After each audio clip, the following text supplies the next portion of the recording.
Mheshimiwa Rais, jinsi liko mbele yako imeandaliwa na askari walinda sheria na amri wa nchi yetu Uganda. Walisimama kwa vikundi viwili, wako kwa mistari miwili. Hao wote kwa ujumla wako 86 tayari kwa ukaguzi wako, Mheshimiwa Rais.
John, Mwenda Lakab, Kakakap, Kakakajurab, Yanakaka.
All right, so that has just been the inspection of the parade by the president. He's standing, I think, waiting for that bit, and then he'll move in, maybe sign one or two documents and get into what will be convened as parliament. He actually normally signs the visitor's book when he goes to parliament. Anyway, I'll be releasing my guests in a short while, but let me give each of them a minute to just share final tidbits, final thoughts. Let me begin with you, Bernard.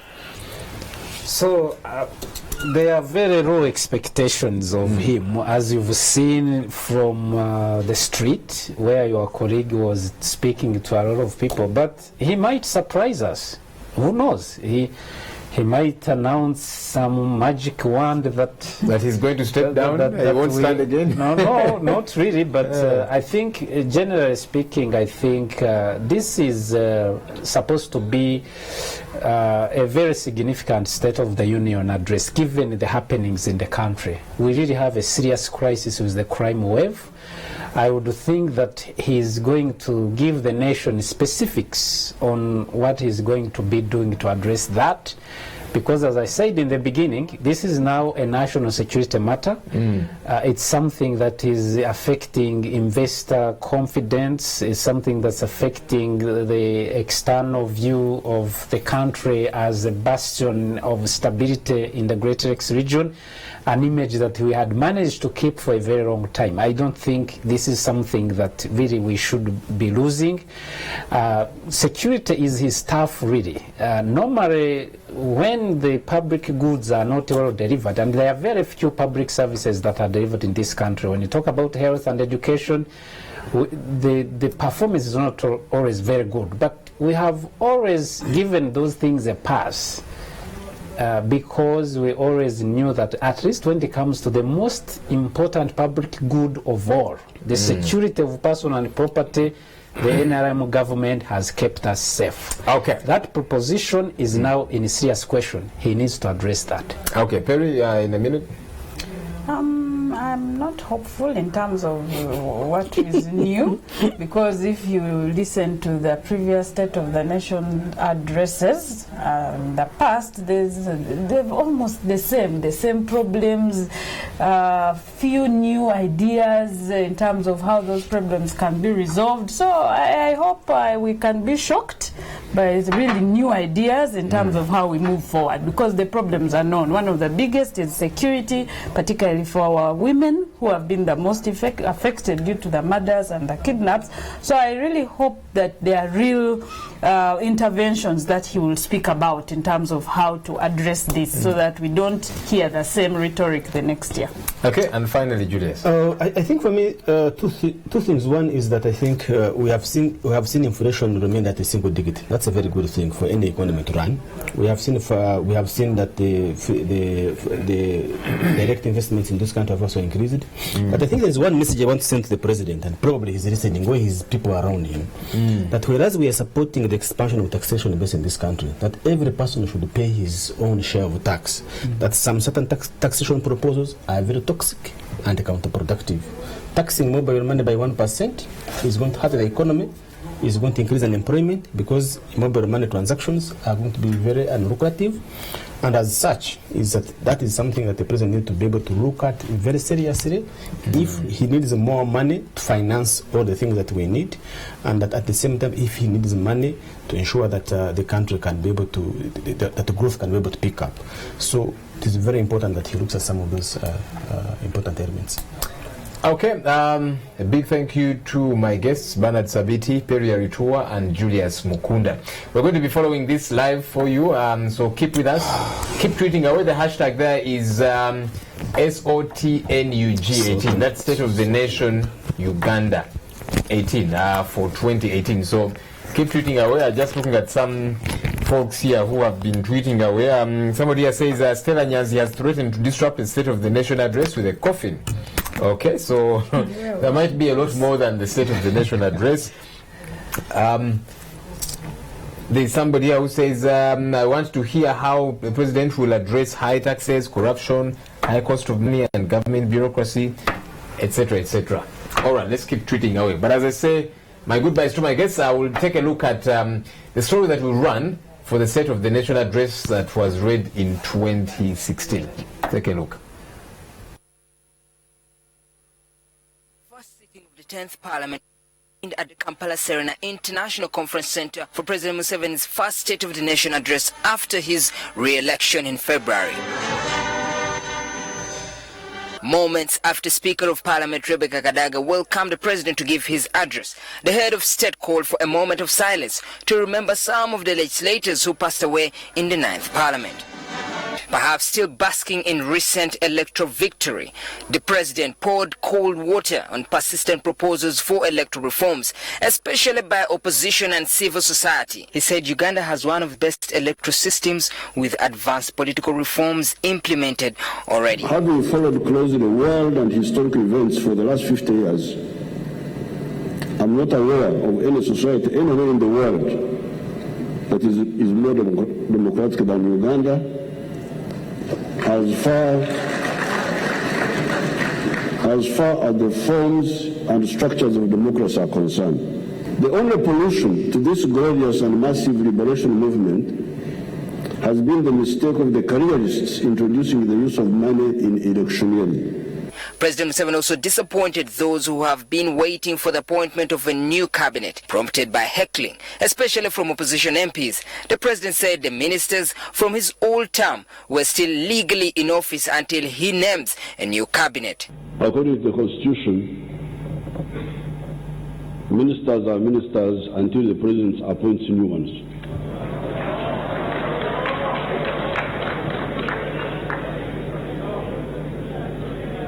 If you are not satisfied, you go to court and the Chief Justice will tell you. And like he has done in all his major speeches since his re-election, the president stressed that in his new term, he will mercilessly take on the corrupt and ensure that government works more efficiently without bureaucratic inertia. He cited the work of the Commission of Inquiry into the Uganda National Roads Authority, whose report he received last week. It is therefore a big disappointment that educated people can be part of the corruption. NRM has never failed to confront any battle. We shall similarly win this one.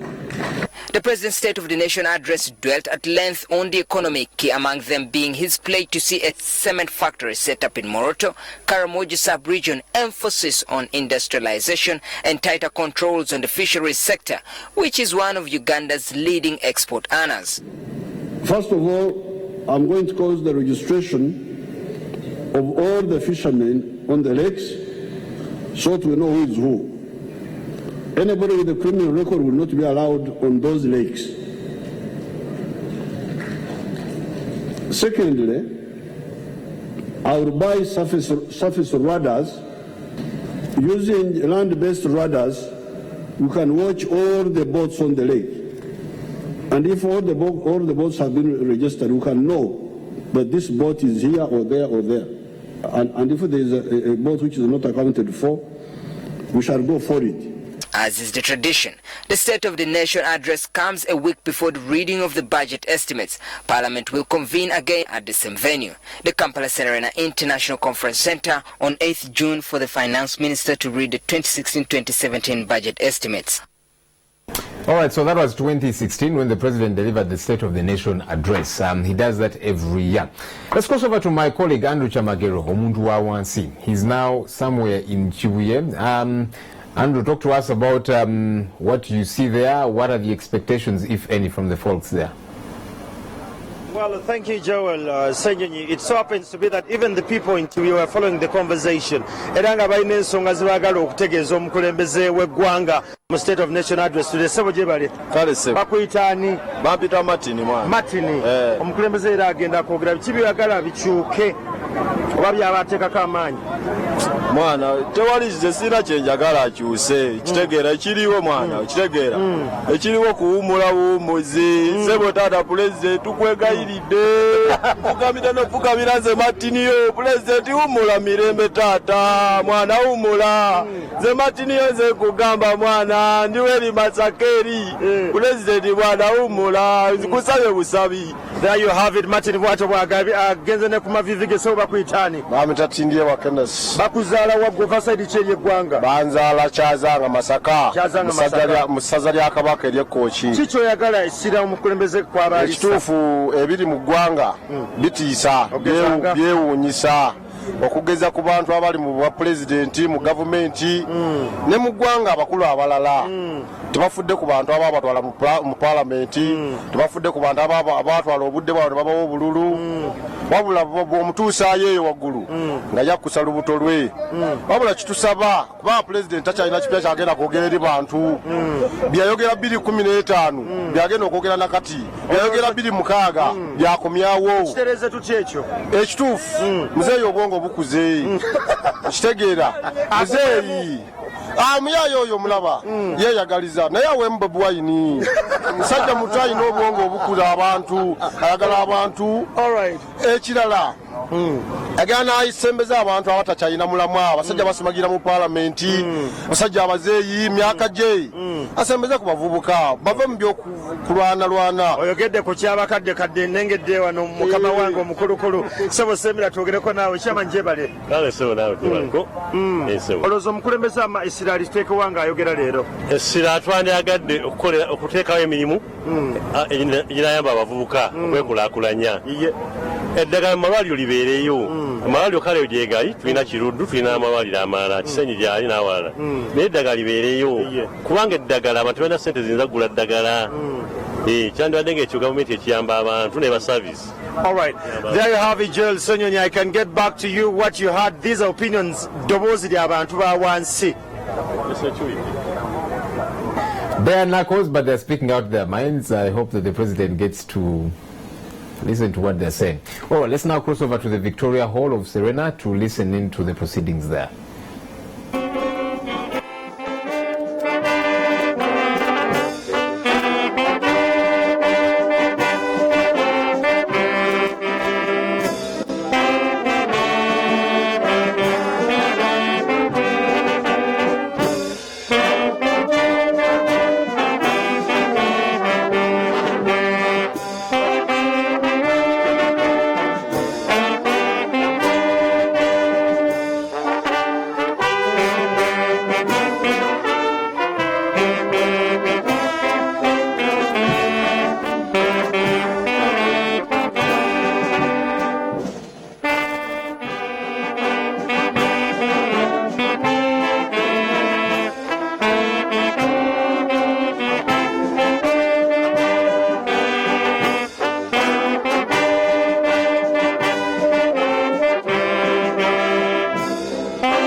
Prayers.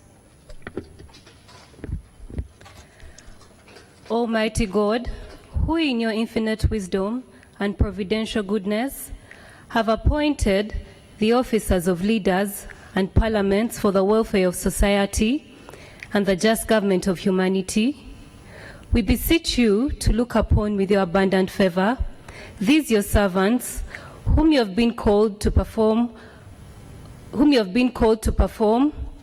of such important trusts in this land.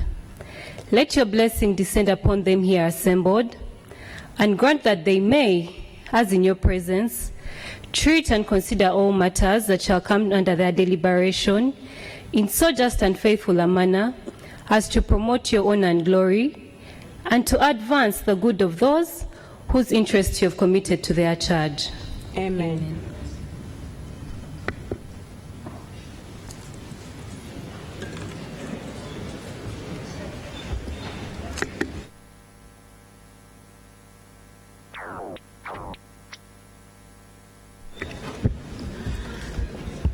Item 3 on the order paper, proclamation by the Right Honourable Speaker of Parliament of Uganda.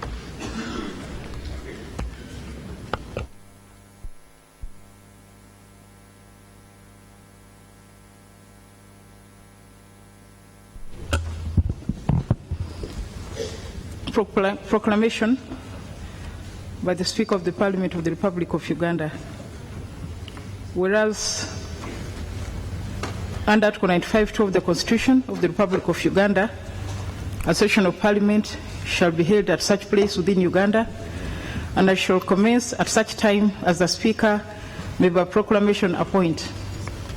And whereas the second session of the 10th Parliament commenced on the 6th day of June 2017, and further, whereas the President of the Republic of Uganda is required under Article 101, Sub-Article 1 of the Constitution, to deliver to Parliament an address on the state of the nation at the beginning of each session. And aware that it is expedient that Parliament receives the State of the Nation address from the President at the Kampala Serena Conference Center, now therefore, in exercise of the powers conferred upon the Speaker by Clause 2 of Article 95 of the Constitution, I hereby proclaim that Parliament shall sit at Kampala Serena Conference Center the 6th day of June 2018 at 1400 hours to receive the State of the Nation address from the President. And further, in exercise of the powers conferred upon the Speaker by the Constitution, the Parliament Powers and Privileges Act, Cap 258, and the Rules of Procedure of Parliament of Uganda, it is hereby proclaimed and declared that the said Kampala Serena Conference Center, including its forecourt, the yard, and the gardens, be places of the Parliament for the above mentioned purpose. It is given under my hand at Parliament House, Kampala, on the 24th day of May 2018. Signed, Rebecca Kadaga, Speaker of Parliament. Item 4 on the order paper, communication from the Chair. Your Excellency, the President of Uganda and Mrs. Museveni, Your Excellency, the Vice President, Mr. Sekandi, my Lord the Chief Justice, Lord the Deputy Chief Justice, the Vice Chairperson of the NRM, traditional leaders, Right Honourable Prime Minister and the Deputy Prime Ministers, Ministers, Leader of the Opposition, Ministers of State, Justice of the Supreme Court, the Court of Appeal and the High Court, Honourable Members of Parliament, members of the Diplomatic Corps, the Inspector General of Police and the Deputy, Commissioner General of Prisons and the Deputy, Head of the Civil Service, and all invited guests. I take this opportunity to welcome you all to this important event, which marks the official opening of the third session of the 10th Parliament. Your Excellency, it is great honor and pleasure to inform you that amongst us we have guests, some special guests. We have the Right Honourable Kenneth Lusaka, the Speaker of the Senate of Kenya. You're welcome. We have Honourable Christopher Omulele, the fourth chairperson of the committees, representing Speaker Justin Muturi of the National Assembly of Kenya. He's unable to attend. The Honourable Oginga Oburu, representing Right Honourable Martin Ngonga, Speaker of the East Africa Legislative Assembly. They are in session in Nairobi. Your Excellency, I registered the apologies of Honorable Muhammad Sheikh, Speaker of the Post House of Parliament of the Federal Republic of Somalia, who has been unable to attend due to other engagements in Somalia. Your Excellency, this day has been earmarked for you to fulfill the constitutional obligation of delivering the State of the Nation address. Distinguished guests, today the President is expected to review the activities and achievements of the government during the previous year and to present to you and the country the plans, programs, and strategies that government intends to pursue during this session. I wish to report that since the last State of the Nation address, the committees and the plenary have been able to handle a considerable amount of business. However, in comparative terms, in many areas during the second session, Parliament did not perform as well as in the first session. For instance, during the first session of the 10th Parliament, 17 bills were passed against 11 passed in the second session. 57 resolutions in the first session against 56. 56 ministerial statements, same as in the first session. 441 questions were answered during the Prime Minister's time, as against 117. 30 committee reports as against 29 in the second session. And this performance can be explained. Your Excellency, during the last session, 853 meetings were held to consider various matters in committees relating to policy, administration, budget, accountability, and good governance. 94 committee visits in the field were undertaken to assess activities of government, as well as attend to grievances of communities and local governments.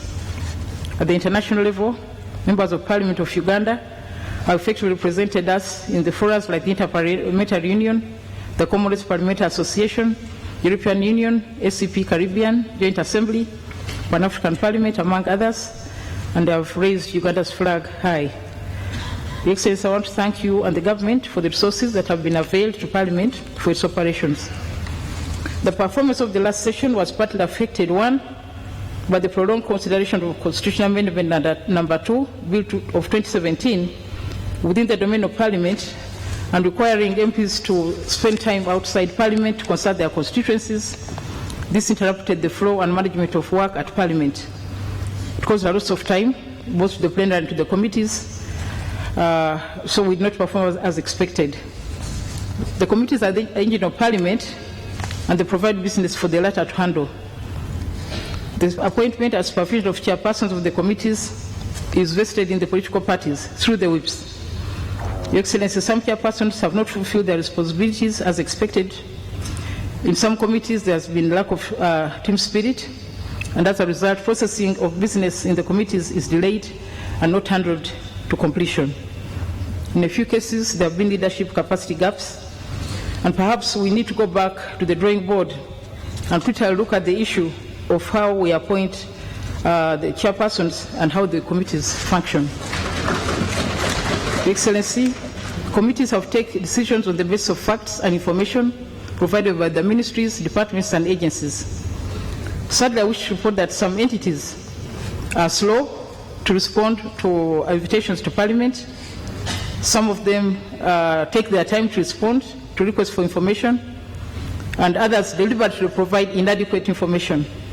This delays decision-making, hence delaying the submission of reports. Absenteeism and non-attendance is a malaise which has affected the whole society of Uganda, and Parliament has not been spared, either among the ministers in government or among the members.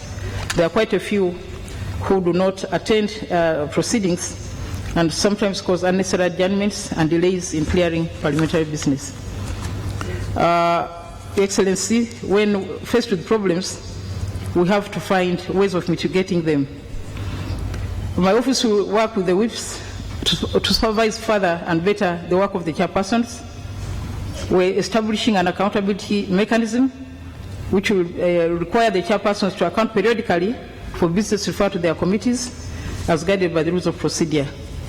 We also intend to conduct focused and specific capacity building programs for chairpersons and members of Parliament. We hope this will improve their knowledge and skills in conducting parliamentary business.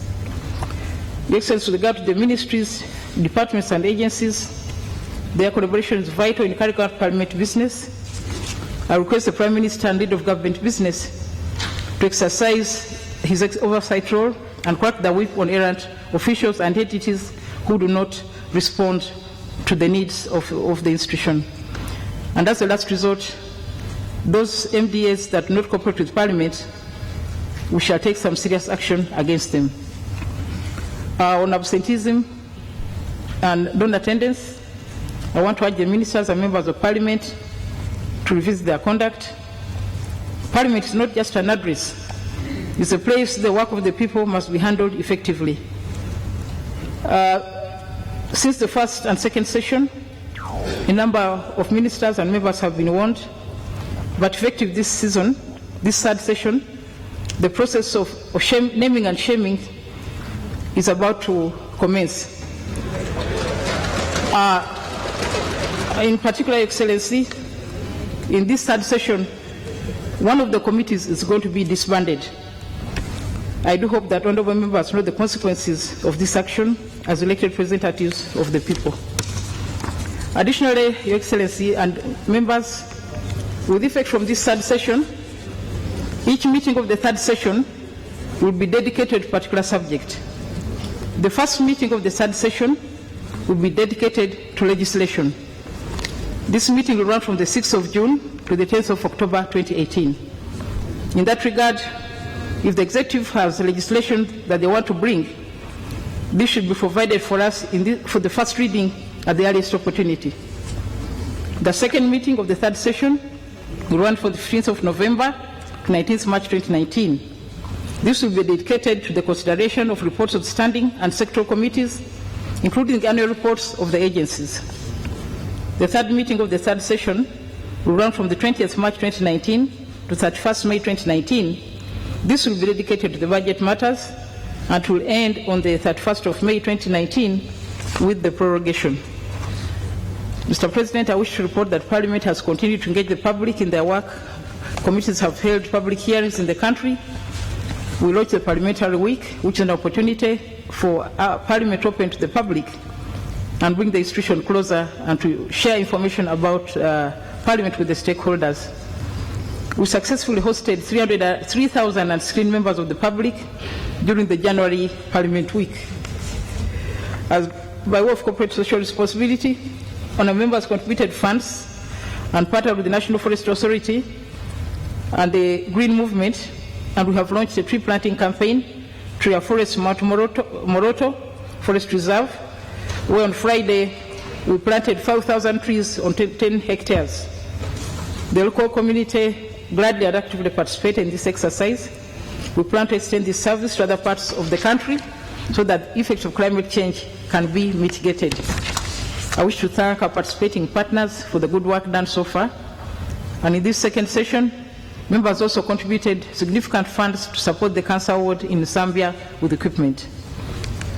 On a sad note, the second session of the 10th Parliament, we lost two members, namely Honourable Bejuke William Zinkuratire, the MP for Ruhama, and Honourable Grace Kauda Hairat, the MP for Iganga District. Other than those two members, Parliament paid tribute to 3 former members of Parliament and 5 other very important persons. Today, a few of our members have not been able to be with us. They are indisposed. The Honourable Chiyingi Deogracious, the Honourable Eric Musana was involved in an accident. Honourable Gutamoi was also involved in an accident. Honourable, the member for youth in Northern Uganda was also involved in an accident. We pray for their quick recovery. Honourable members, as you are aware, business of Parliament, which was before the committees, was saved at prorogation. It means that we still have business to start off with. I call upon the whips of all the parties to expedite the process of assigning members to committees in accordance with rules of procedure. And as is the practice, I will assign the independent members to the committees. I welcome you all to the State of the Nation address. Thank you very, very much for responding to our invitation.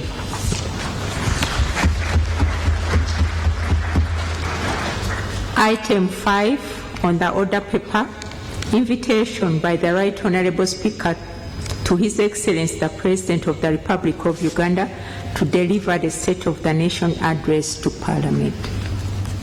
Whereas under Article 101, Clause 1 of the Constitution, the President has to deliver to Parliament an address on the state of the nation at the beginning of every session, and whereas the Speaker has just proclaimed the commencement of the third session of the 10th Parliament of Uganda. Now, therefore, as Speaker of Parliament, I now invite His Excellency the President to deliver to Parliament an address on the state of the nation, today the 6th day of June 2018. Your Excellency, you are welcome to address the country. Item 6, the State of the Nation Address by His Excellency the President of the Republic of Uganda. Okay.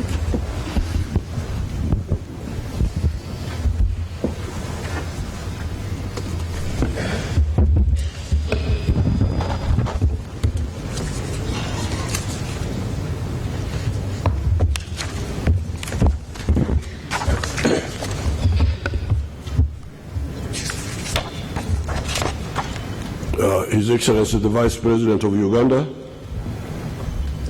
Edward Sekandi, the Right Honourable Speaker of Parliament, Rebecca Kadaga, His Lordship the Chief Justice, the Right Honourable Deputy Speaker, His Lordship the Deputy Chief Justice, the Right Honourable Prime Minister, Right Honourable Deputy Prime Ministers, the Right Honourable Leader of Government of Opposition, Their Highnesses the Traditional Leaders, Honourable Ministers, Honourable Members of Parliament, Honourable Members of the IALA, East African Legislative Assembly, members of the Diplomat Corps, distinguished guests, ladies and gentlemen. Madam Speaker, in fulfillment of the constitutional requirement and Article 101, Clause 1 of the Constitution of the Republic of Uganda, I am here to deliver the State of the Nation Address for 2018. Greetings to all Ugandans and congratulations on reaching mid-year of 2018. Mukurukeyo.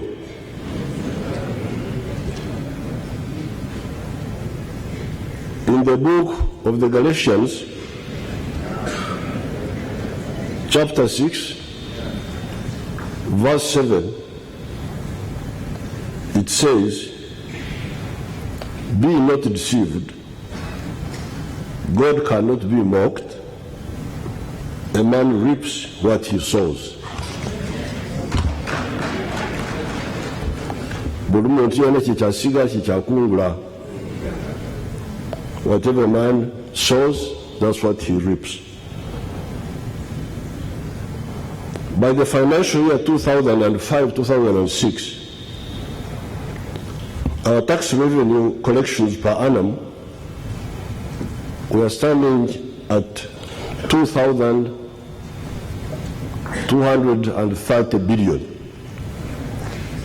shillings, or 2.23 trillion.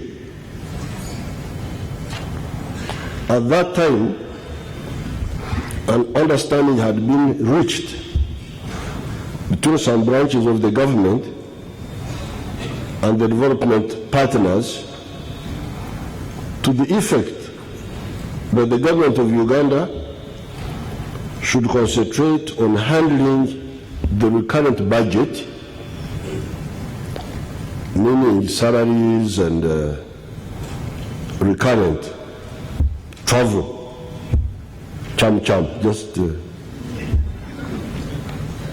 just eating, while the development partners would handle the development budget, meaning roads, electricity, the railways, etc. So the arrangement at that time was that our budget, our money,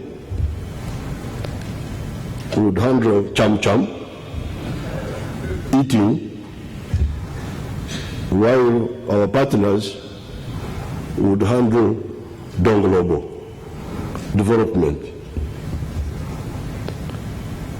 That arrangement was already landing us into problems. Toward the end of 2005, and as we were heading toward the elections of 2006, the country was plunged into the crisis of what came to be called load shedding. Load shedding, you remember that issue. i.e., the acute shortage of electricity, where some parts of the country would have electricity, others would not have. Since 1986, only the British had helped us with the repair and upgrade of the Owen Falls Dam from the miserable 60 megawatts to 180 megawatts. Since the economy had by that time, 2005, had grown 6.6 times since the law of 1986, that 180 megawatts was no longer enough. Yet, as our Baganda people say, omugo oguli ku muliraano tegobango. The stick which is in your neighbor's house cannot help you fight off a leopard when it comes to attack you. It is too far to help you. The stick is too far to help you. That is when I sat down with my NRM colleagues in the cabinet and the caucus in a retreat in Statistics House to discuss this very serious problem. I proposed to the two fora the step of taking on the development budget of the country and also focusing on the roads and electricity. The budget for the roads was raised from shillings 398 billion, that time 398 billion, to shillings 3,442 billion. That budget for the roads now stands at 4,786 billion shillings per year. The budget for electricity was raised from shillings 178 billion to shillings 2,858 billions. It now stands at shillings 2,770 billion, or 2.77 trillion.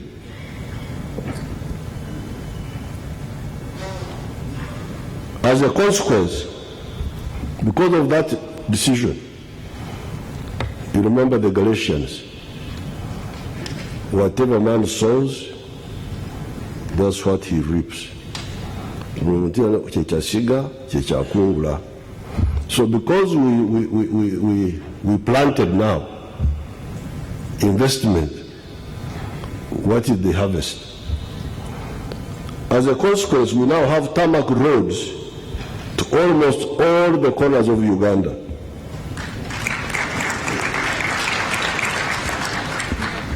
I will just mention the border points where there is a tarmac road all the way from Kampala to that border point. Nimule, those who don't know where Nimule is, it's north of Gulu. Oraba, that is on the Koboko side. Musingo. I don't think many people have heard of Musingo. Only Betanyar has heard of it in this house. That is on the side of Kitgum, north of Kitgum. Vura. Ruaha, soon there will be a tarmac road at Ruaha. That is through Magare, through Bombo, from Mbare. Malaba, Busia, Busuenga, that is beyond Bundubijo, on the Congo border.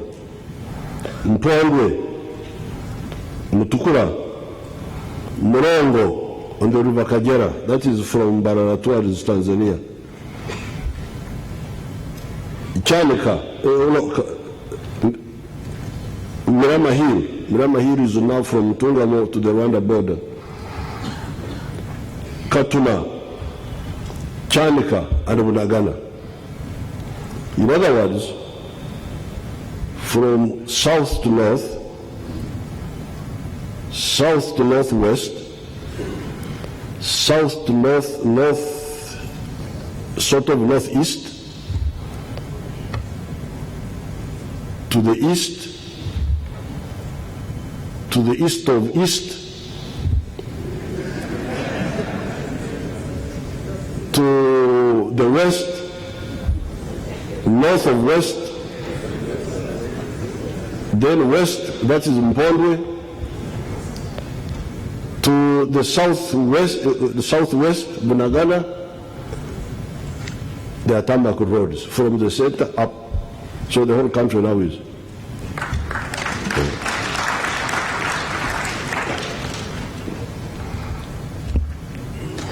Radiating from Kampala, tarmac roads are now connecting all those points. The distance between Chanika is on the Rwanda border, Kisoro, and Oraba is 1,048 kilometers, or 655 miles. All of it connected by a tarmac road from Kisoro district to Koboko.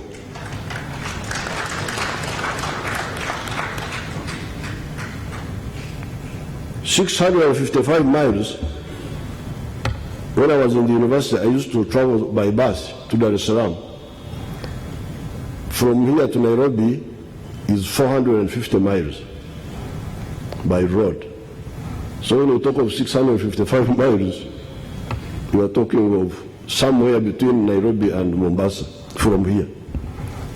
That's the distance linked by tarmac roads, all coming from a political decision.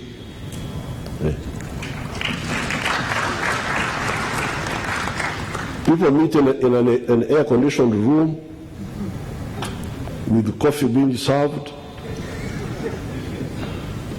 and they either make a right decision or a wrong one. Now this time they made a right one. And the results are on the ground. These roads are really very useful. Recently, I had to deal with my Acholi partners, and you know how quarrelsome sometimes they can be. So I had to have a function in Kitgum, have another one in Atiak, have another one in our junction there, the one of Koi, Owal, in Owal. And yet I had to do something here. So by the time I got to Kitgum, it was 2 o'clock. And I had to do all of this. But I said, no problem. Since the roads are good, the helicopter go away, I will also enjoy the roads of these people, which they are enjoying. So we are there in Orwal, talking our things until a bit late in the night. And I was here by midnight, here in Nakasero. So these roads are not just a luxury, they are really a necessity. With electricity, all the district headquarters, except for Kabong and Buvuma, have now been reached by the electricity wires. The generation capacity of Uganda will soon be 2,216 megawatts. Once Simba, Karuma, and many of the main hydros are completed. Remember that in 1986, the only capacity we had was 60 megawatts at Jinja. Much of this work has been done by the Uganda government money.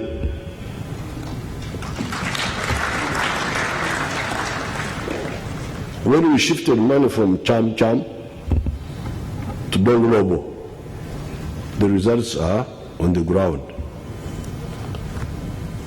58%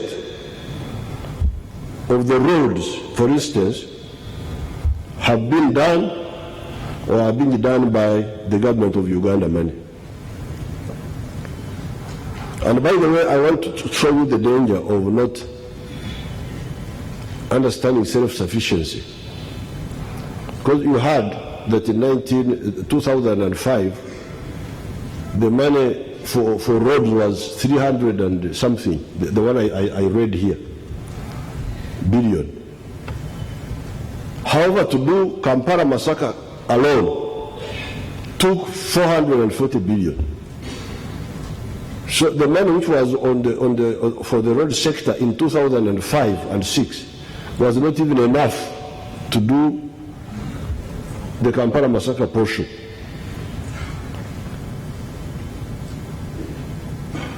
Our partners had promised us to do Kampala-Mityana. Then along the way, they said, no, we have changed our opinion. We are taking the money somewhere. But what did we do? If you don't do Kampala-Masaka and you do Masaka-Mbarara, what is the meaning? The road is not usable. If you don't do Mityana-Kampala, but you do Mityana, which we have done already, Mugenda and so on, what is the point? But fortunately, this decision had been taken. We did the road. We did Kampala-Masaka by ourselves, 100%, and Kampala-Mityana. Recently, we had some arguments with some of our partners who are doing Kamwenje, Fort Portal. Now some Chinese impregnated some local girls.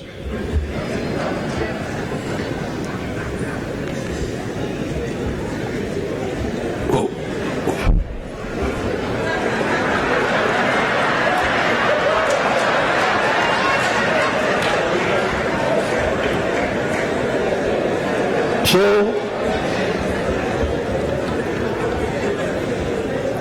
of course, you know we have got the law against defilement.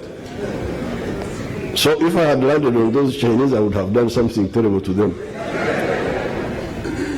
But you are sleepy people in Kamwenje, the RDC, all those people who are sleeping there.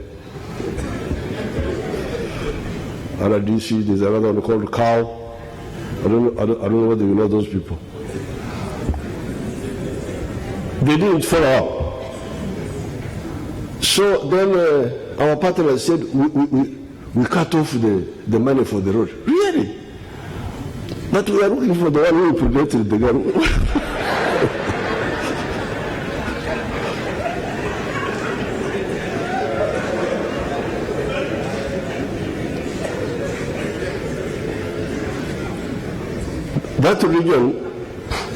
That region has got It must be something like 3 million people there. Kamwenje, for those areas. The population there must be about 3 million people. You are perishing these 3 million people because of these Chinese who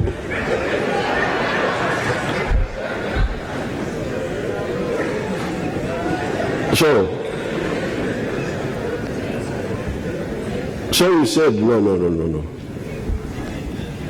That's why your Banyankore have their proverbs.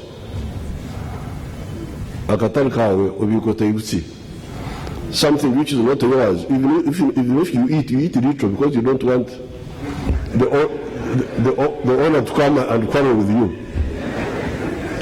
So even when you're not satisfied, you just eat a little and you stop there. So we said no. So we did the road, we completed it by ourselves. And later on we sorted out our issues with those friends, the partners. As I said, 58% of the roads, for instance, have been done or are being done by the government of Uganda money. We are, of course, also very grateful to the development partners for their contribution. For instance, the road from Guru through Atiak to Nimule was done with the support of the Japanese, I think.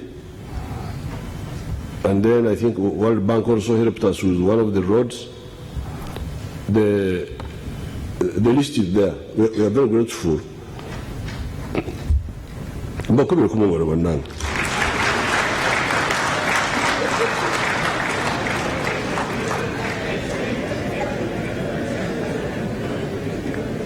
Entasimo ebrajua.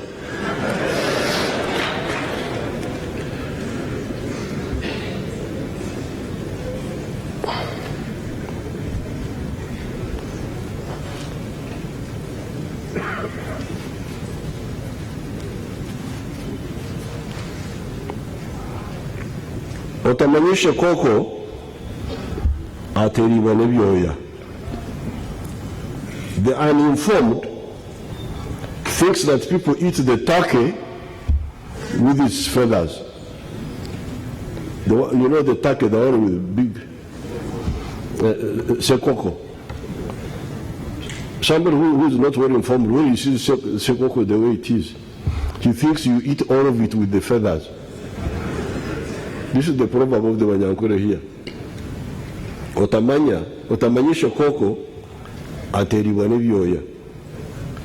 Many people do not know how the economy grows, although many pass themselves out as experts. These investments in the roads and in electricity, along with the earlier decision 2001 of strengthening the army, are beginning to result in the resumption of our usual high growth rates, which had been interfered with by the shortage of electricity and more recently by the drought.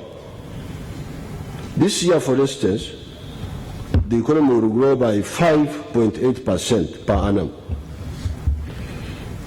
This will rise to 7% per annum by the financial year 2019-2010.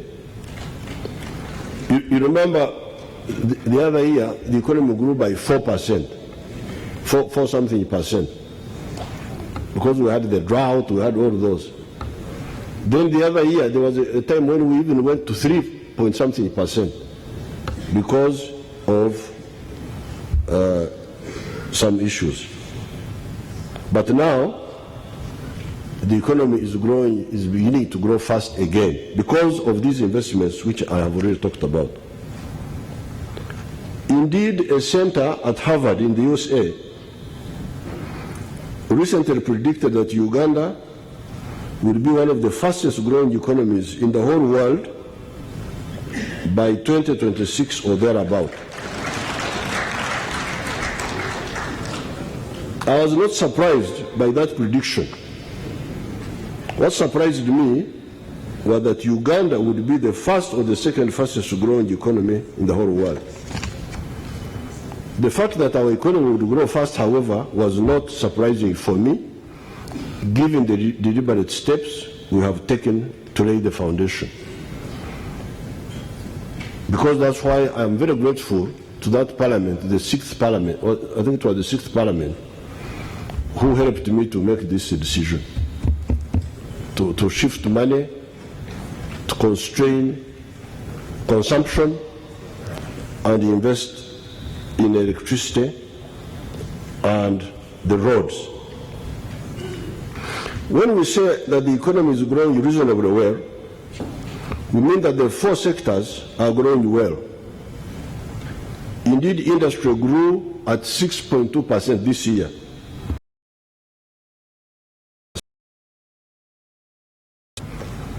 Services at 7.3%. ICT at 7.9%.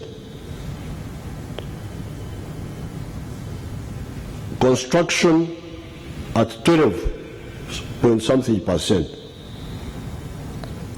But agriculture grew at 3.2%. Now that's where the problem is. 3.2%. As you can see, it is only agriculture that is still growing slowly.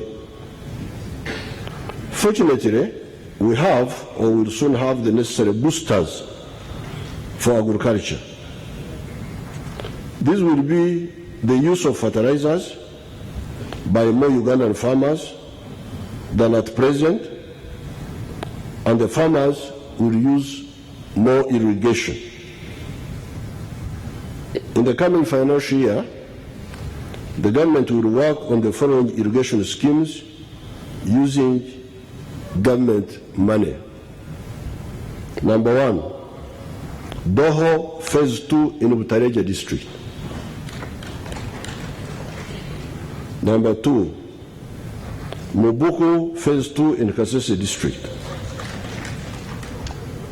Number 3, Wadelai in Nebe district. Number 4, Tochi in Oyam district. Number 5, Ngenge, these Ugandans, they say in Oyam district. Ngenge is in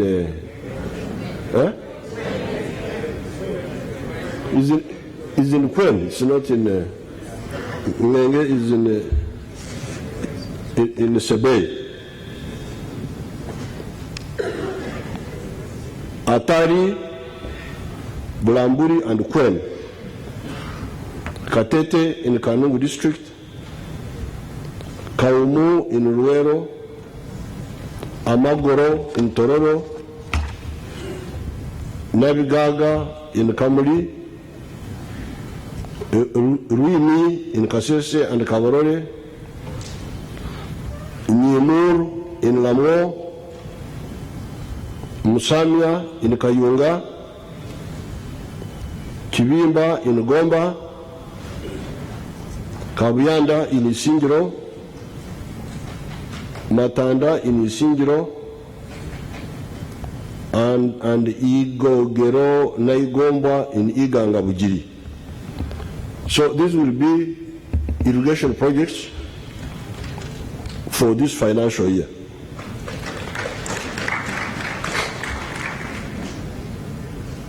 In order to roll out a global irrigation scheme for the whole country, we are encouraging industrialists to set up assembly or manufacturing plants for solar-powered water pumps.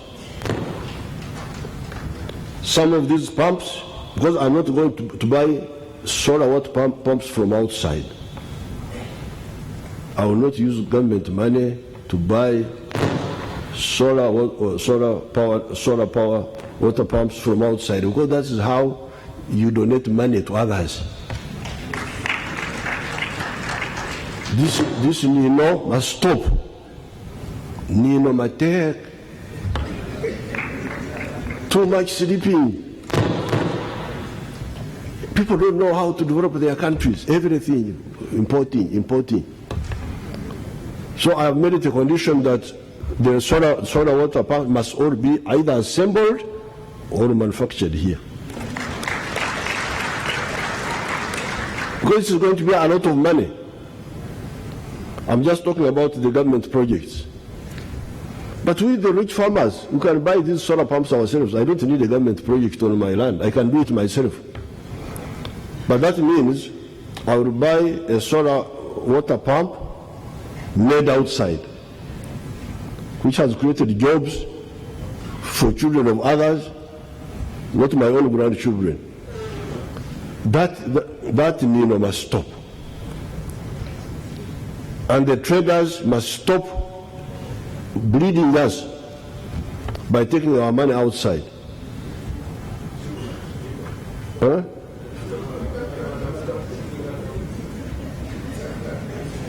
These ones speak things I don't understand.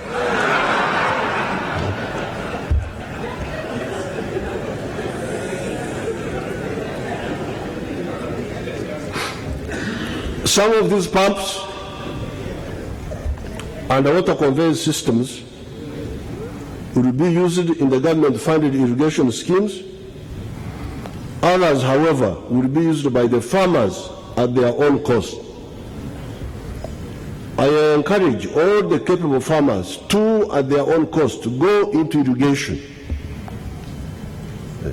I don't need government money to do irrigation. Just give me a good technical solution, a solar-powered water pump, so that I don't have to go on using diesel all the time, and then I will do it myself. And I'm sure there are many rich people here who can do it also. With the building of our phosphate fertilizer plant in Tororo,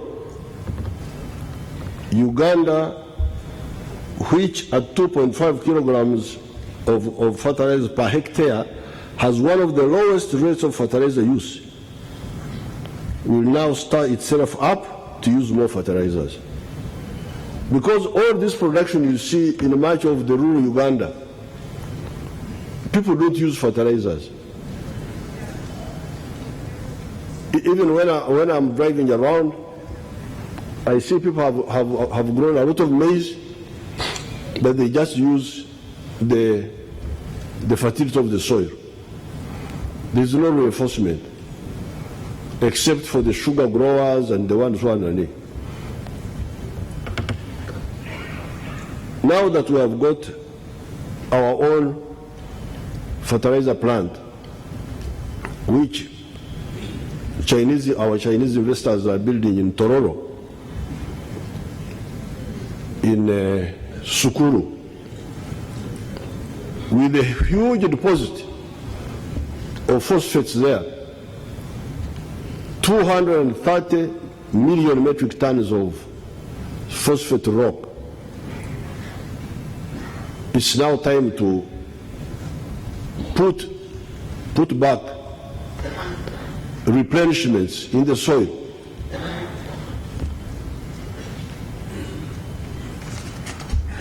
We are looking for another additional investor to blend the phosphates with the nitrogen and potassium in order to formulate NPK. NPK is a composite fertilizer comprising of nitrogen, phosphates, and potassium. Tissue. With the use of NPK, these experts here of agriculture are telling me that production will go up by 30%. With higher rates of agricultural growth, the overall rate of growth will also go up. Within the industrial rate of growth, I would like to single out the sector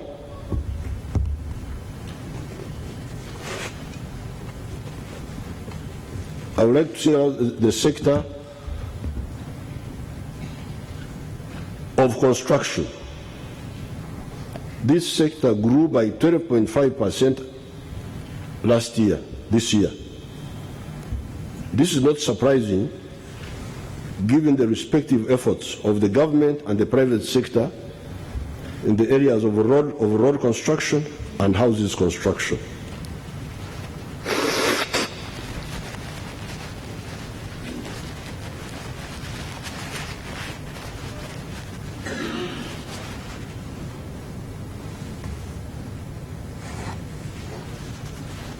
I've just defeated a chord.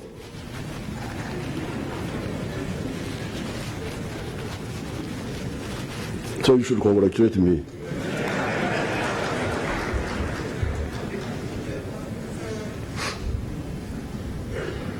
All this is happening before we implement our invigorated effort to ensure import substitution. You remember last year, I told you how rich Ugandans and other Africans are already. In the case of Uganda, we spend about $7 billion a year in terms of imports. Importing what? Importing the shoes, clothes, carpets, all these are imported. All these. Carpets, textiles, furniture units, pharmaceuticals, electronic equipment, perfumes, soaps, wines, cars, pikipikis, etc., etc. Even some of the foodstuffs. Since some time ago, we have told our people that they can manufacture or process most of these here. That is how we have started the process of supporting the youth and the women groups that are already engaged in those activities or are about to be engaged in those activities. This will save our foreign exchange, create more money for us, but also create jobs for our youth. Hence, many of our unemployed youth can be transformed into property owners, job creators, and also employ themselves.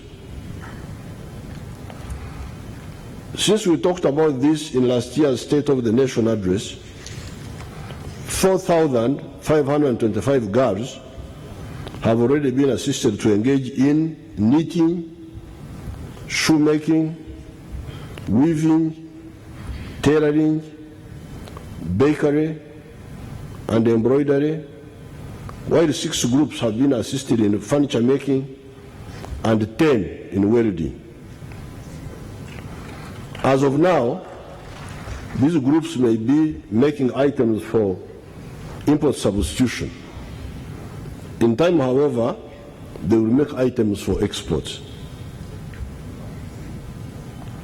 While this effort is aimed at recruiting many of our youth from agriculture or from the urban informal sector, Juakali, in small-scale industry activities, the bigger foreign and local investors have already helped us to attract and locate in Uganda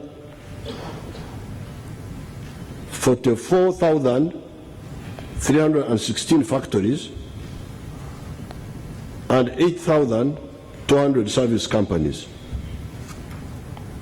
These factories and service companies employ 600,000 people for the factories and 1.2 million for the service companies.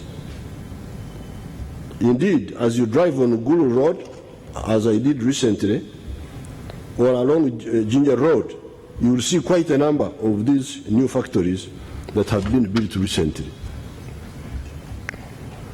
Yes, they are building in the swamps. That's a problem, but a factory in the swamp is better than cassava in the swamp.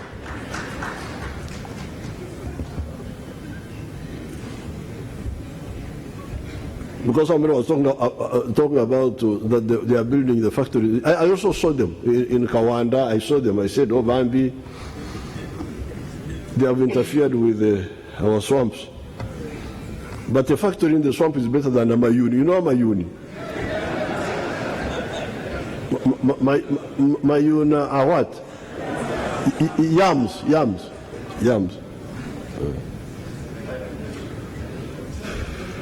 That's true. It should be conserved. I totally agree. It shouldn't have happened, but Katonda Jari.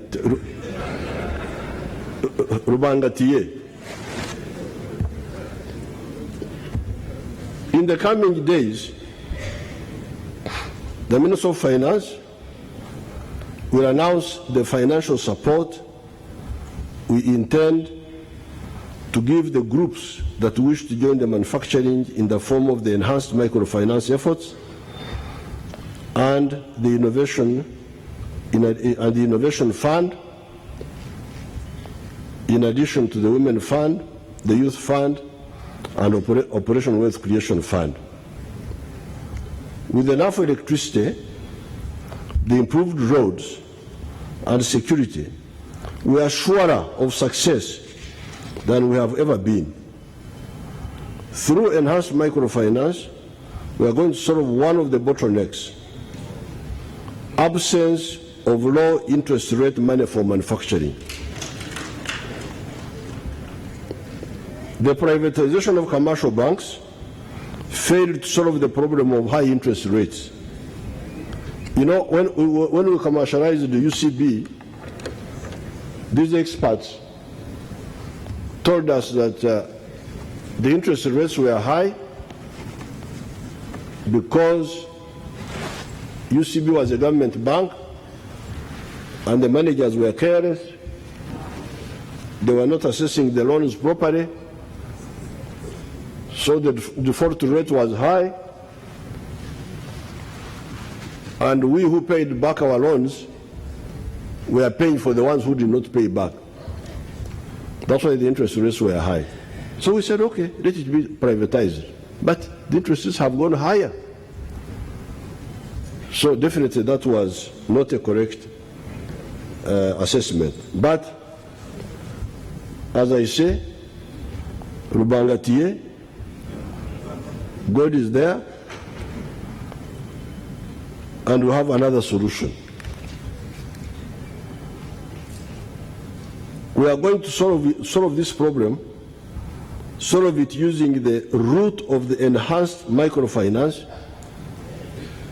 In the budget, the Minister of Finance is going to put a bit of money in the microfinance.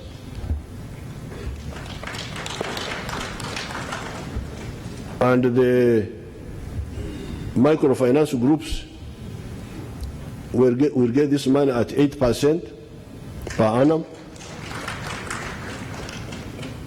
They can lend to their members at 12% per annum. We are sure, we think this will be affordable.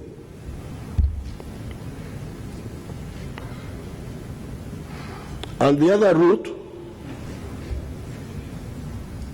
will be of the more capitalized Uganda Development Bank. Uganda Development Bank, we're also going to put more money there. This is still a government bank. They wanted us to privatize it. I refused. I said we have already privatized the UCB. That's enough. This one will never be privatized as long as I'm in charge. Because the other one did not work. This one I cannot throw away. So the UDB and the microfinance will handle this issue. They will not give loans to traders who go to bring takataka from outside, they will only give money to manufacturing and agriculture, commercial agriculture initially.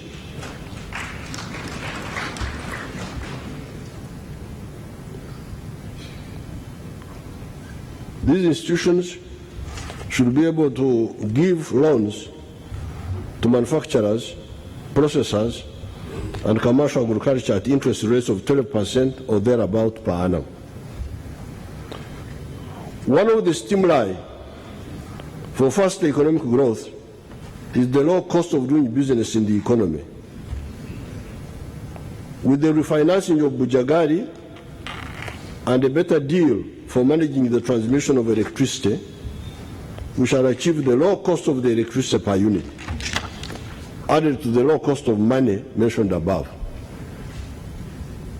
If you want this economy to grow, we must ensure that the manufacturers, especially the manufacturers, have cheaper electricity, cheaper transport costs, and cheaper loans. And that's why the loans, I'm talking about the microfinance. Although we have done so much on the roads, by the end of this financial year, we shall have a total length of 3,027 kilometers of tarmac road. The roads are only good for passengers. They travel comfortably and fast, sometimes too fast for their own safety, as we have seen with so many fatal accidents recently. People wonder why I never allow my vehicles to speed.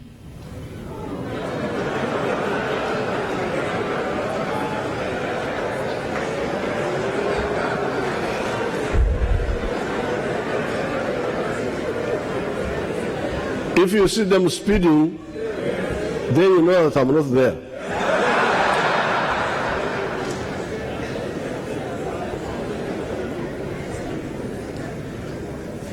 Because I regard myself as a useful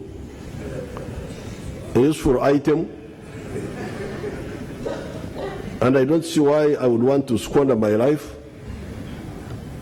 over speeding. Why do you drive beyond 100 kilometers? You shouldn't. Maybe we should put speed governors in these vehicles, especially the public ones. Especially the public ones. Yes. 100 kilometers is 60 miles an hour. Where are you going? 60 miles, you know, I'm a miles man. So when you put me in kilometers, I cannot get the distance as well. But I know that Gulu is 220 miles from Kampala here. So if you're traveling at 60 miles, that's 3.5 hours you will be here. What's the problem? Why should you drive so fast? It is as if Africans are tired of life. Alcohol, everything that comes kills them. Food kills them. Too much food, they die. Because they eat too much. They don't calculate. Alcohol kills them. Women kill them.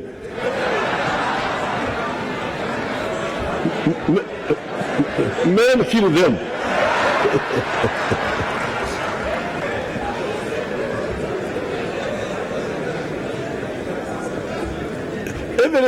Everything good, Africans will die from good and bad.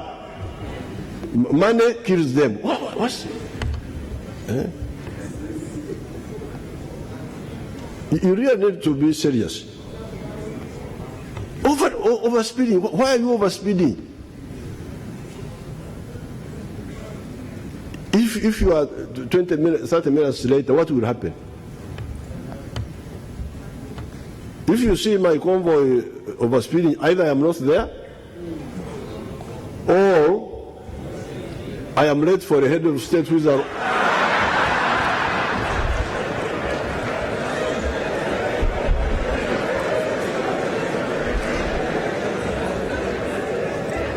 arriving at Entebbe airport. But that's the head of state. You should, I cannot do that.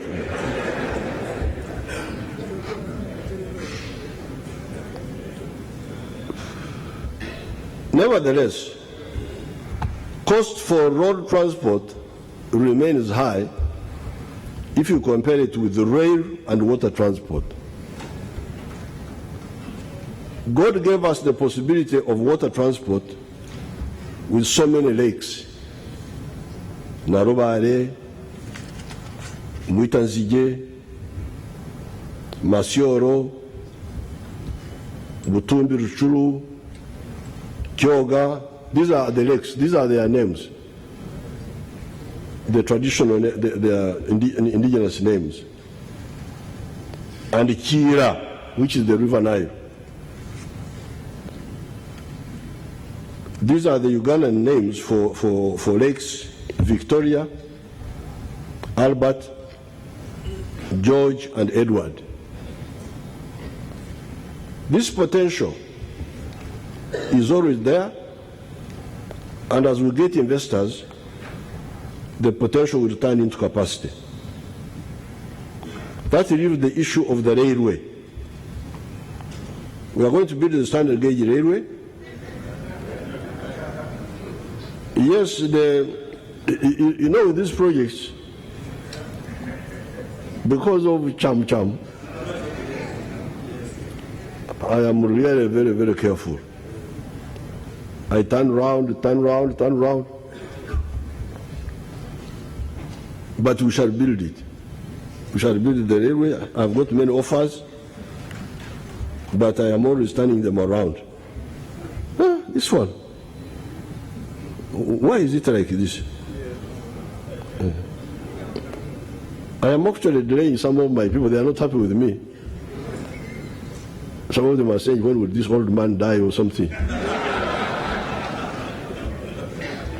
But God is there. We are only continuing to refine the issue of cost and quality with the partners we are talking with. So once we have cheaper electricity, which we are about to soon to have, because we have renegotiated Bujagari, it had been overpriced. We are talking about the low cost of money. What is remaining now is the low cost of transport. And the answer for that is the railway. Before I leave the subject of the economy, I cannot forget to talk about the commercialization of agriculture, especially for the 68% homesteads that are still in subsistence and that are a big source of our poverty. 68% are not active in the economy, and they are just bystanders.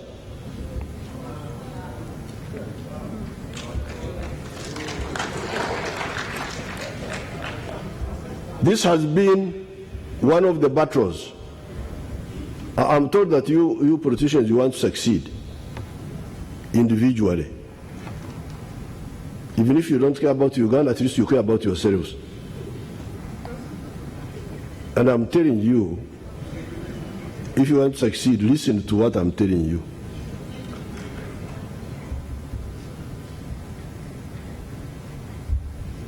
This has been one of the battles I've been fighting since 1966. When I left A-level, 1966, I had a quarrel with our elite, our local elite in Ankole, because they didn't care about the ordinary people. They only cared about themselves, their families, But I didn't like it. So when I finished A-level at the end of '66, I went to the preparation. And I have written about this. And I've been talking about this. Now, that's 52 years ago. I do not accept to live with neighbors that are stuck in poverty. You may think that you are politicians and you are clever and that, or anybody else. But be careful, because Rubanga will ask you. God will ask you, you are educated.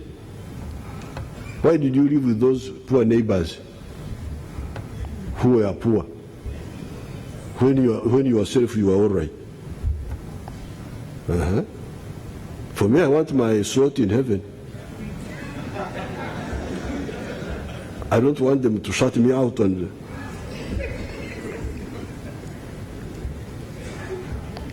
I patiently educate them until they are able to join the gospel of wealth creation through production. As I said, I started the battle in the cattle corridor in 1966, end of the year.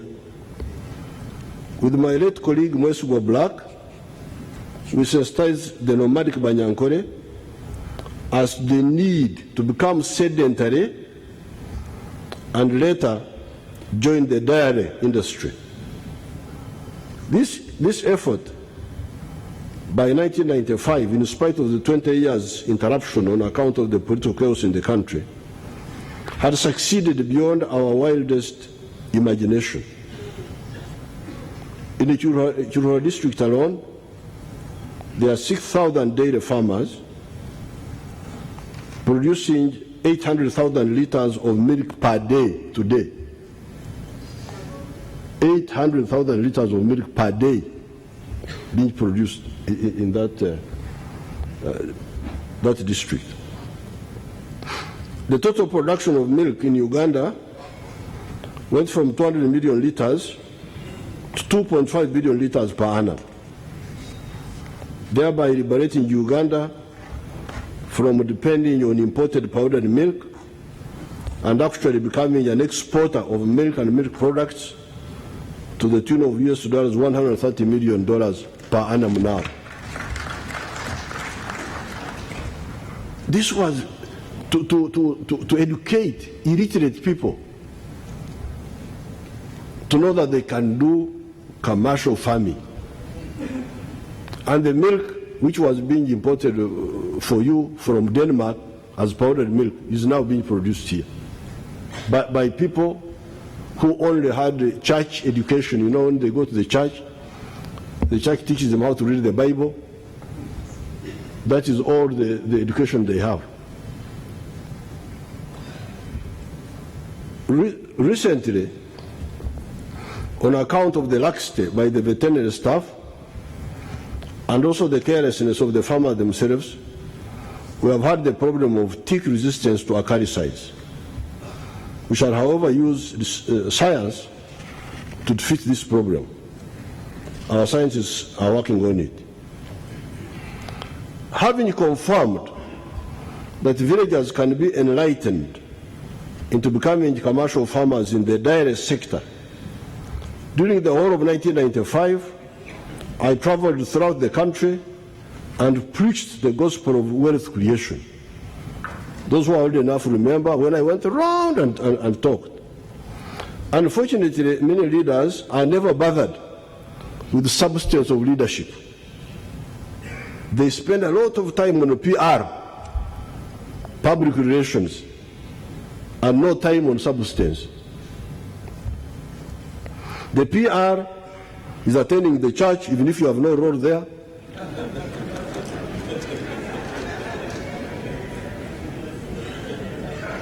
Sometimes they ask me, why did you come late in the church? I'm not the preacher. Why should I come too early? I'm not the preacher. I'm just coming to say hello to the people. But PR together with substance. I'm not on the preaching list. What am I?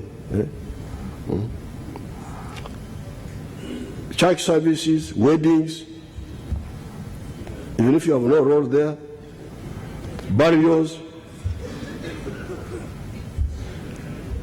That is all PR. You may think that you are doing politics, that you are reaching to the people. But in the end, people will be tired of those because they want solutions to their problems. In the end, however, real mobilization is helping the people to solve the problem of wealth creation, jobs, health, education for their children by directing them to wealth creation so that they can support the education of their children themselves, not you to educate the whole constituency. How will you manage to get yourself into debts for nothing? Huh?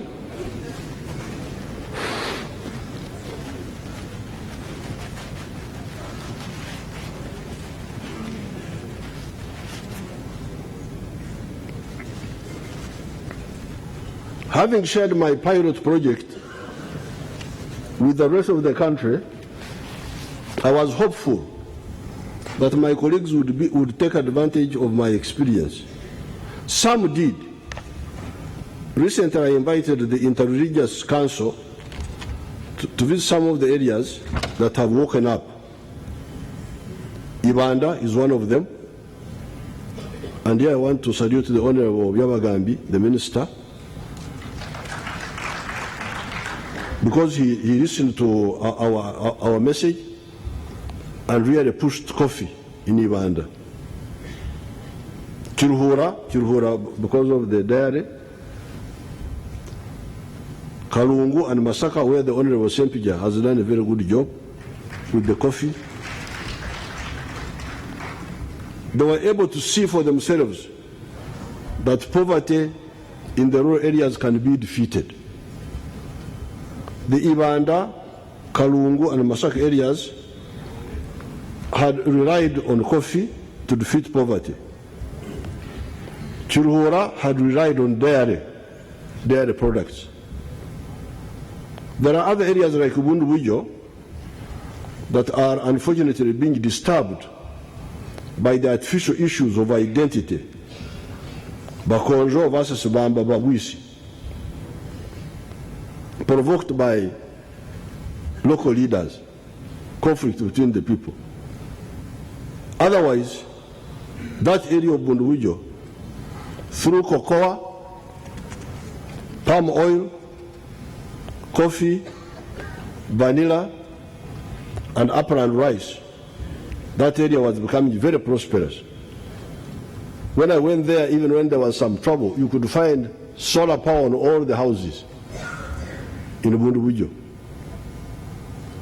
If you go to Chiruhura today, you will not find anybody with Tadoba or with a hurricane lamp. They all have solar power. This is in Uganda, here, address, post office box, just here. Private bag, Mbarara. If you care, you can go and see them. If you have the time. Here in the speech, I forgot to mention Karangara. Karangara, because of the palm oil, they have got out of Tadoba. They have got out of. When I went there, my people there told me that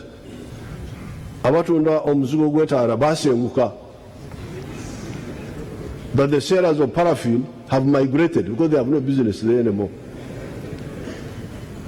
In Karangara, people are using solar power. But that is because of the palm project, which we introduced there. In Chiruhura, you cannot find anybody with hurricane lamp, or with Tadoba, or with a grass thatched house. Sorry, they are not there. Unless you go to the museum and you look for them. In Uganda, it's the same. So, As I was waiting for my colleagues to absorb the message of transformation, since I'm always allergic to poverty among my neighbors, I launched directly managed programs in the Ixos area and Kaumu in Ruwero. The President's office is also running a number of model parishes. In Ixozi, I have 1,700 homesteads in 9 villages. As I speak,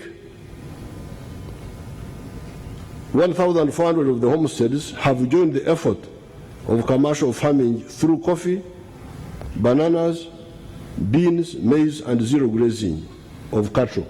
You can see them there. Those are, they are here in Uganda, they are not.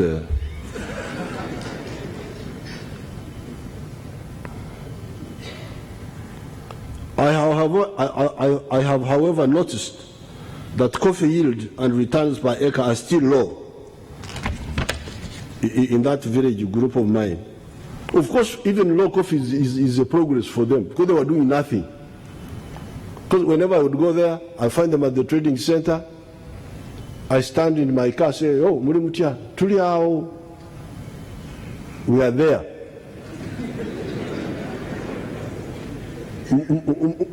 Mukorachi, Tuliao, what do you do? We are there. Esente muzijawa, ate munaga tuziraba. Do we ever see the money? Because I would say, where do you get the money from? Then they would say, do we ever see the money? The whole population is just there, fatalistic. Now, what is the solution? You go to pray the whole night. You pray, you shout, the louder you shout, as if God is deaf, can't hear.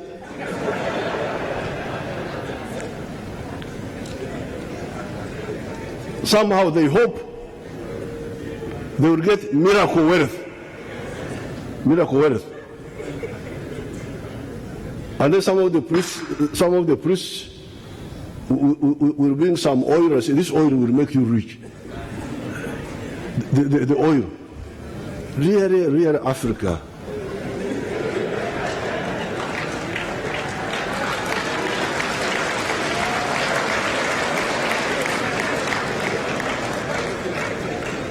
Uganda, the land of what is our song?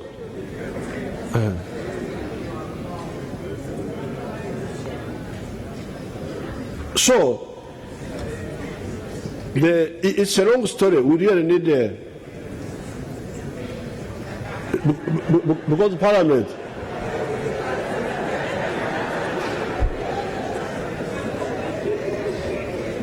is a formal session. We cannot talk. We shall have to have another quiet session, and we talk again. So I don't know why.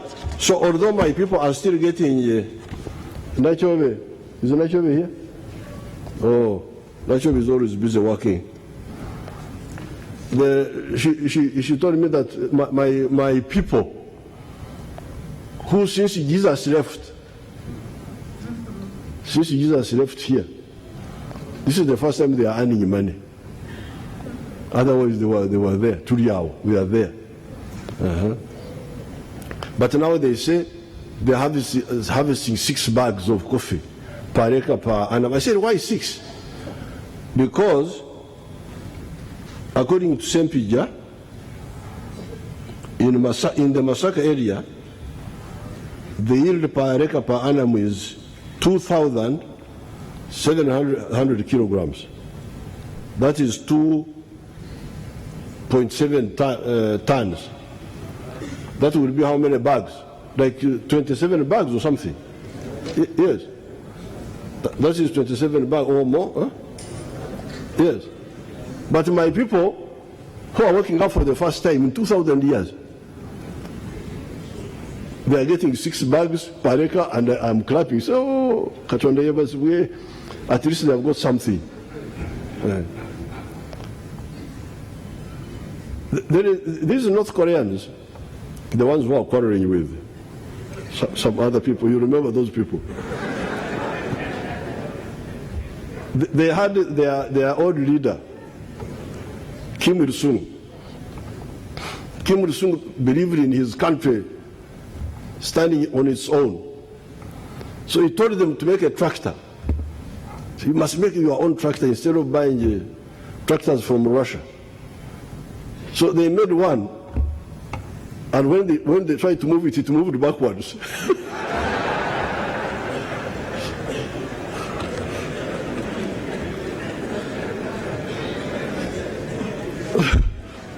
So they came when they were very frightened to tell him that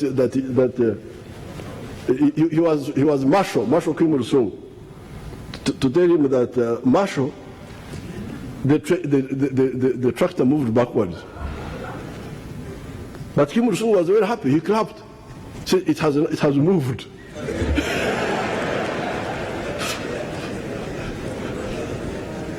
It has moved backwards, now make it move forward. So with my people of 6 bags,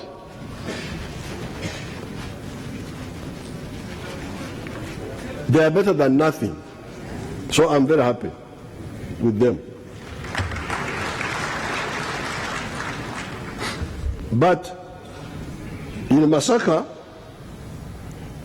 in the acre you can get 2,700 kilograms, and you end up getting 18.9 million per annum.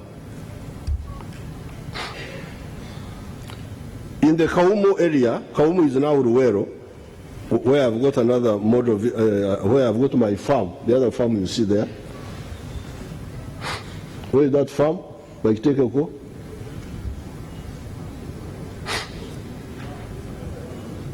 That's Parliament, that's not farm.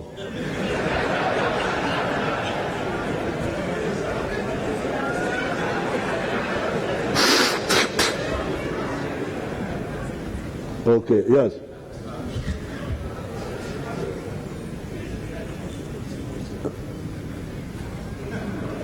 So you see my banana?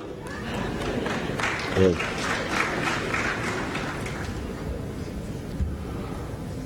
In the Kaumu area, the Mawade parish has got 1,188 homesteads.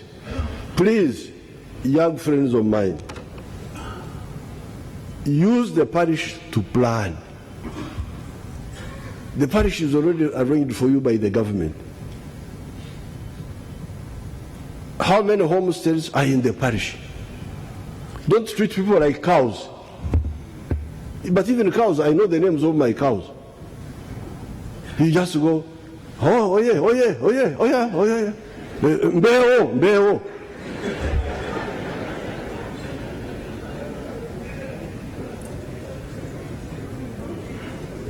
That you are mobilizing. What value have you added? So you need to go by parish. The easiest contact point is the parish. I advise you.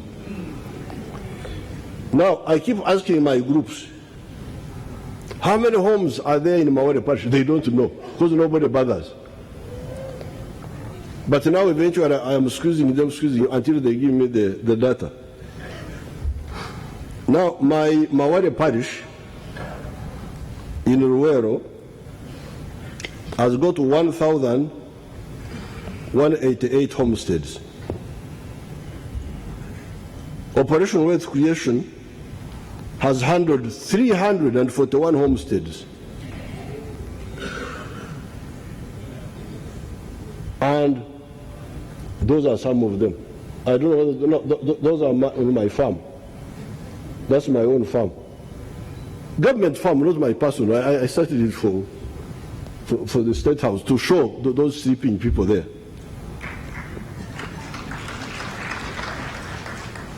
So, out of the 1,188, Operation Wealth Creation has already handled 341 homesteads, and State House has handled 292. So assuming they didn't give to the same people, that's almost 600 homesteads out of the 1,118. That's how you can monitor what's happening to your area. Yeah. In this parish, how many homesteads have come up, how many are remaining? Instead of just going, oh yeah, oh yeah, oh yeah, oh yeah, oh yeah.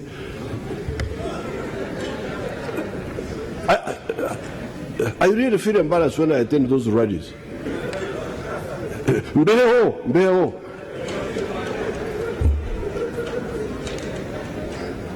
You are not there to talk about yourselves. You are there to help those people.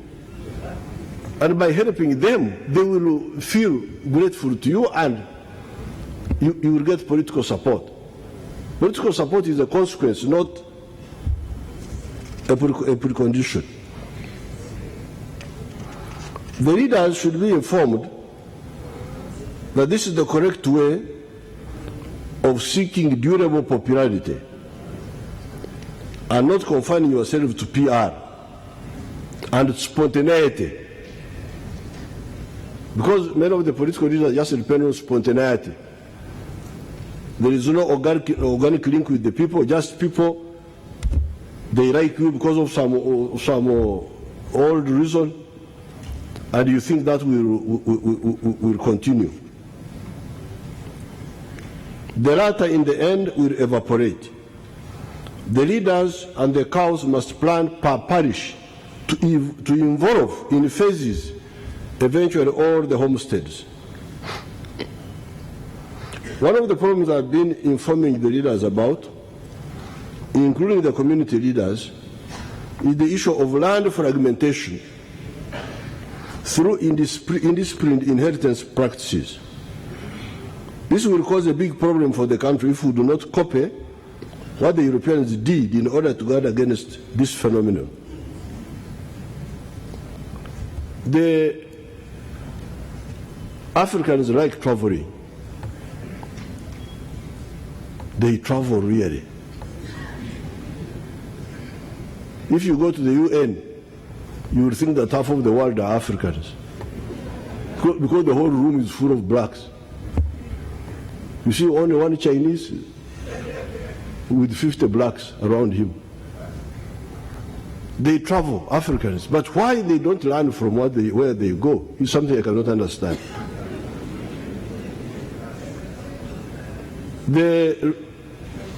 Recently I asked a German, in Germany, how do you handle land inheritance? In Germany, only one child inherits land. Others are compensated. Because the Germans realized long ago that if you go on dividing land, the land will disappear.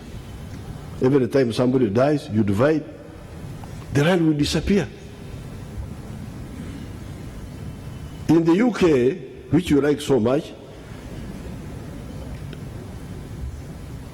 the first son is the one who inherits the land. The second one becomes a reverend. The third one joins the army. That's how they handled it. That's how you can see UK is about the same size as Uganda in land area. And for a long time they have been having a bigger population than us. Up to now we are only 40 million. UK has been 65 million for a long time. But how did you solve the problem of land? By solving the issue of inheritance. I'm not saying that we should copy those British and the Germans, but maybe we should look at the issue of amicable shares. Rather than physical division, these children can share, buy shares, not physically dividing the land or the property. I've been talking about this for the last 20 years. In the area where I come from, people have started listening to me.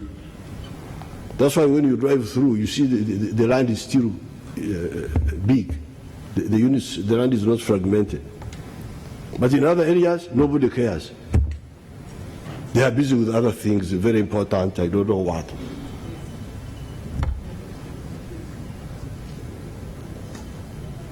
But a nation without a vision perishes.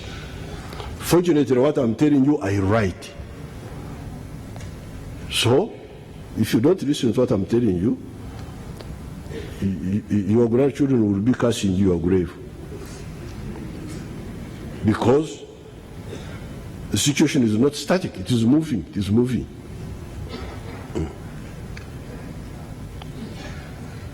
For instance, the government settled our people from Chigezi, because Chigezi Kabale became very squeezed in the colonial times. The colonial government,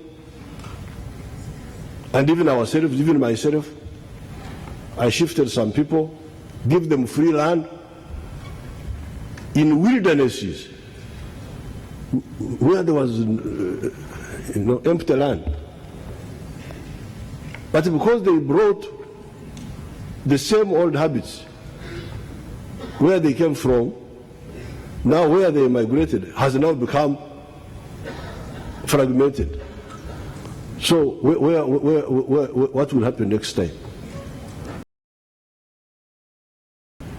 And meanwhile, we have got leaders, we have got of all types, political, religious, cultural. We are rich in leaders, really. Witch doctors.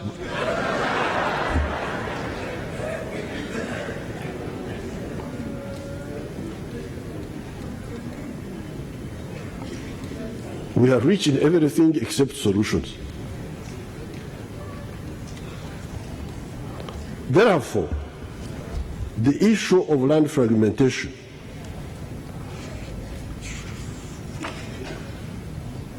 the use of shares for inheritance is better than the physical fragmentation of land and property.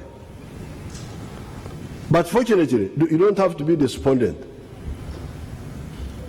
Something I came across something very, very useful. I think God loves Africa, really. That's how we survived the slave trade, in spite of our useless traditional leaders who could not organize us to fight.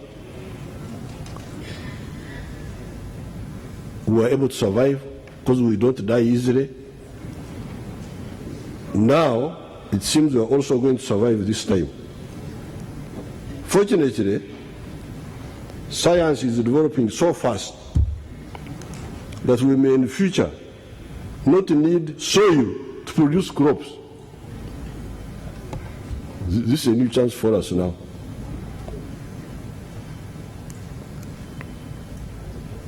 In fact, somebody told me that soil was an inconvenience because it harbors crop diseases. That what is crucial is water, which we should do everything possible to protect. They call this hydroponics. Hydroponics,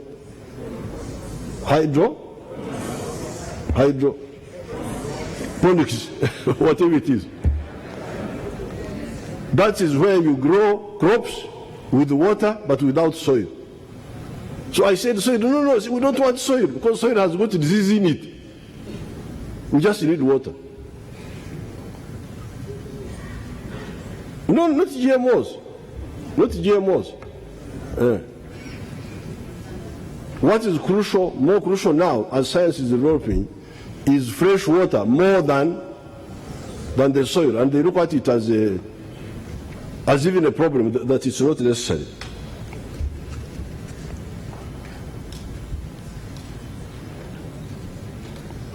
The political leaders, the cultural leaders, the religious leaders need to know that there are strategic issues clearly for the survival and prosperity of our people. riding on an uninformed population is criminal.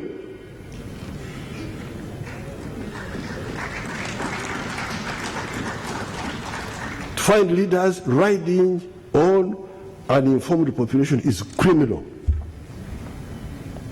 Because you will be responsible. Since God is there, He will handle you. If you are not handled here locally.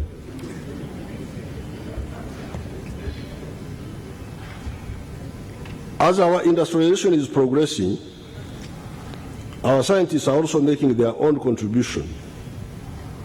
This is why we put in place the Innovation Fund. Quite a number of our scientists have patents for their industrial formulae. These include Dr. Umuranga. I don't know why you don't like that lady.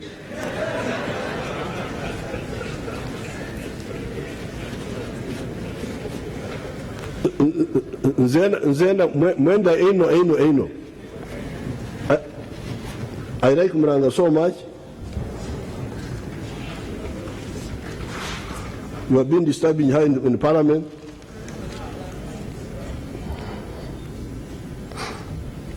Dr. Chamhanjire, Musasizi, the late Dr. Sharaza, Dr. Mukwaya, Dr. Kahwa, etc. One of the products being developed is the Kira electric car.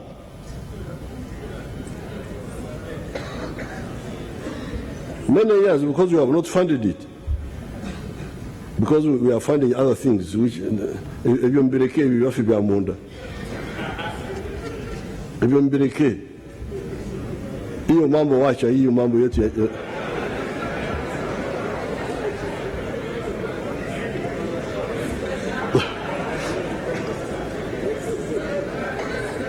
Iyo mambo yetu ya ndani.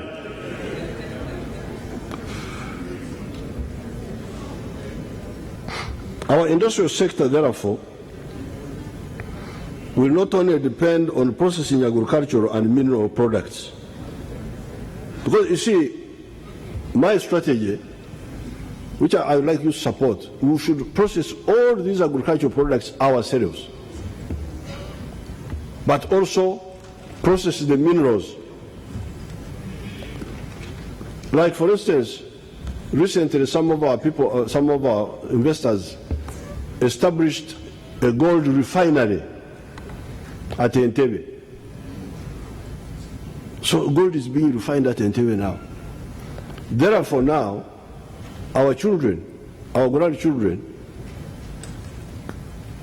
your children, my grandchildren, can now do jewelry because the gold is totally refined here. The other gold you are selling, the way you are selling it by smuggling and all that, you cannot make jewelry out of it because it's not refined enough.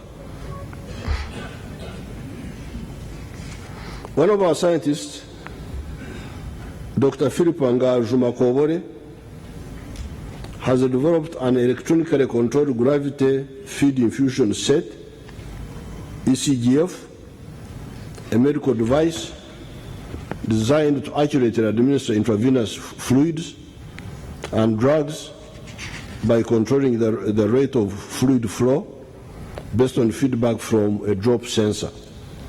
I congratulate all of them.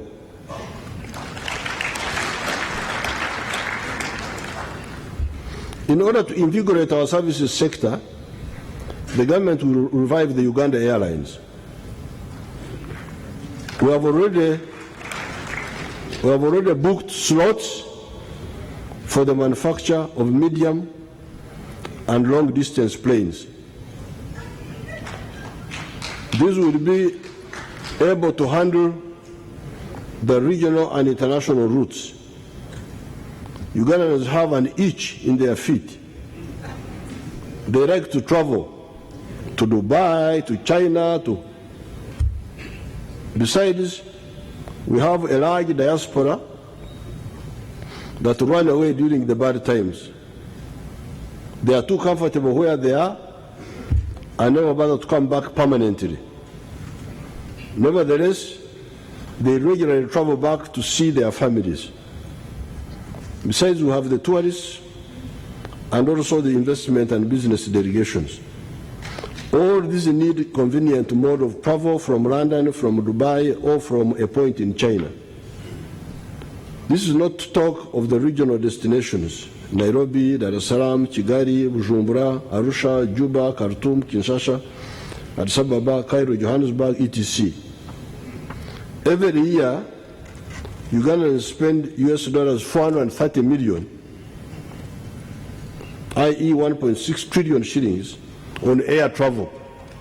You can imagine, all the money we earn from coffee, you send back in tickets, air tickets for traveling.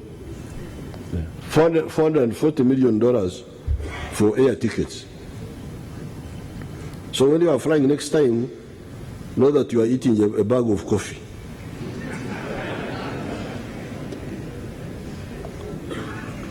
This is quite a hemorrhage that must stop, just as we are going to stop the hemorrhage occasioned by the phenomenon of medical tourism.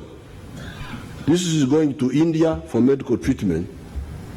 This takes something like $77 million a year. That's going to India. I hear so many people talk about the attainment of the middle income status by Uganda. The main problem here is actually the problem of Uganda importing too much and exporting little. The GDP per capita today is US dollars 776.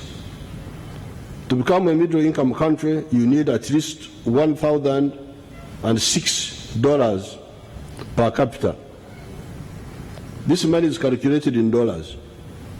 Too much importing and too little exporting undermines the progress to a middle income status because it's calculated in dollars. If the shilling goes down, then even if the production is increasing, but you are not exporting, it affects this calculation. Therefore, Ugandans, please buy Ugandan, travel Ugandan, health-wise, be treated in Uganda once the health services have been completed. The government will facilitate its part as outlined in this speech. For the medical care, we have attracted investors to build super specialized hospitals, one in Ruboa, another one somewhere, so that they can handle all the brains and the kidneys and the heart. Even Malago is also trying to go into super specialization. That's why we are removing Echidukano and all those from Murago. Echidukano is diarrhea and so on. We are saying for that one, you go to Kawempe and to...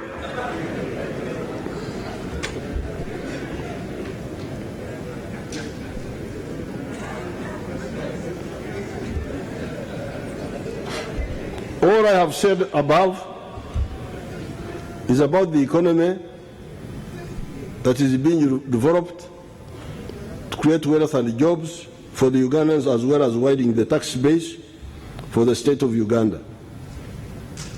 At the same time, this bigger economy provides more goods and services for Uganda's domestic consumption and for exports.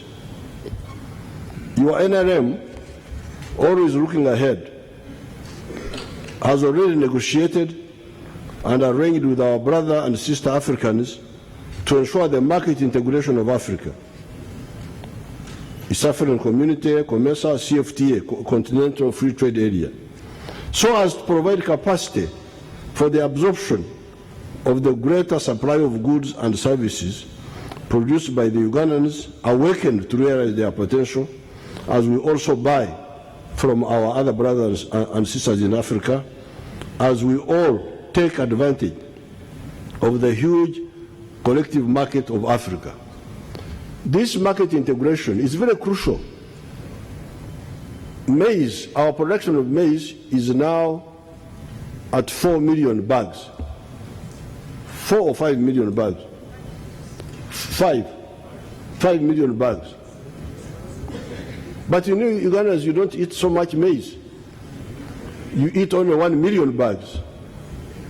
If we do not have the East African community, this maize would have collapsed, the maize price. But in fact, the maize price has been going up, I think. Is it stagnant now? Then it will be worse if we do not have our brothers to buy this maize. The milk, I told you, we are producing 2.5 billion liters of milk now, but you drink only 800 million liters. There's already a surplus of 1.7 billion liters. If it was not for East Africa, this thing would have collapsed. So when you go to Yala, East Africa Legislative Assembly in Arusha, don't just go there to earn allowances. Know that you are there for the future of your people. We need this market of Africa, of East Africa. Otherwise, your people will not survive. You find people are talking about tribes, about religion, about all these things. Those are enemies of our people.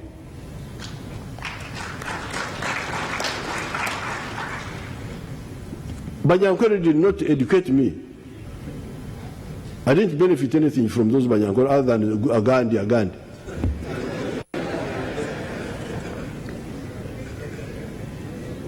The people who were buying my father's cows and was able to pay my school fees were Baganda actually. The traders would come and buy our cows, they give my father money and he educates me. The Banyankore is Agandi or Erejeb Horo.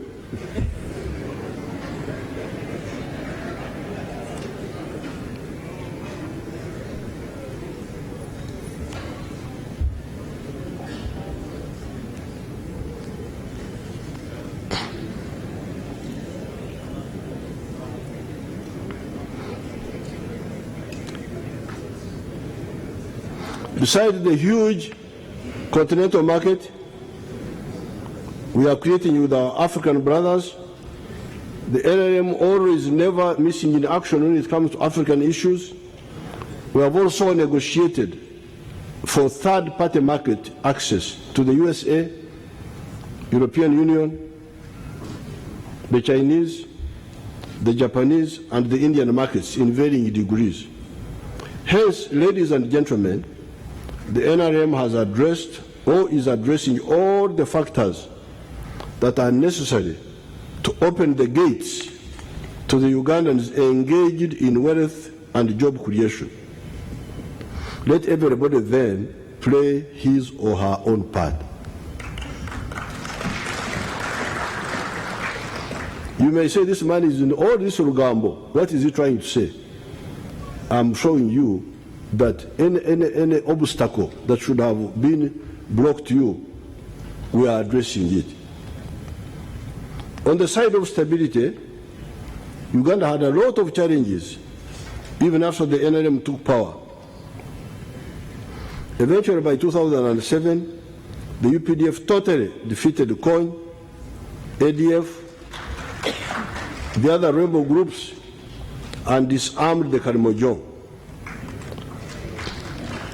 Therefore, rural-based terrorism and banditry was totally defeated, and we built military and intelligence capacity to ensure that Uganda will never be threatened by terrorists operating from the rural areas. The terrorists of ADF are still in Congo, preserved there by the United Nations,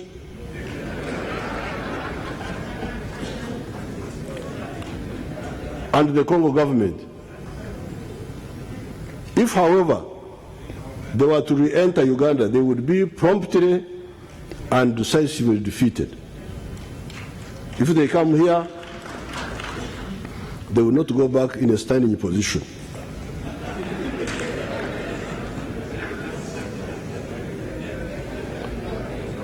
Some of the terrorists of ADF, as well as other criminal elements, seeing that they could not survive in the rural areas, infiltrated into the towns where we had not fully focused on in terms of developing intelligence capacity.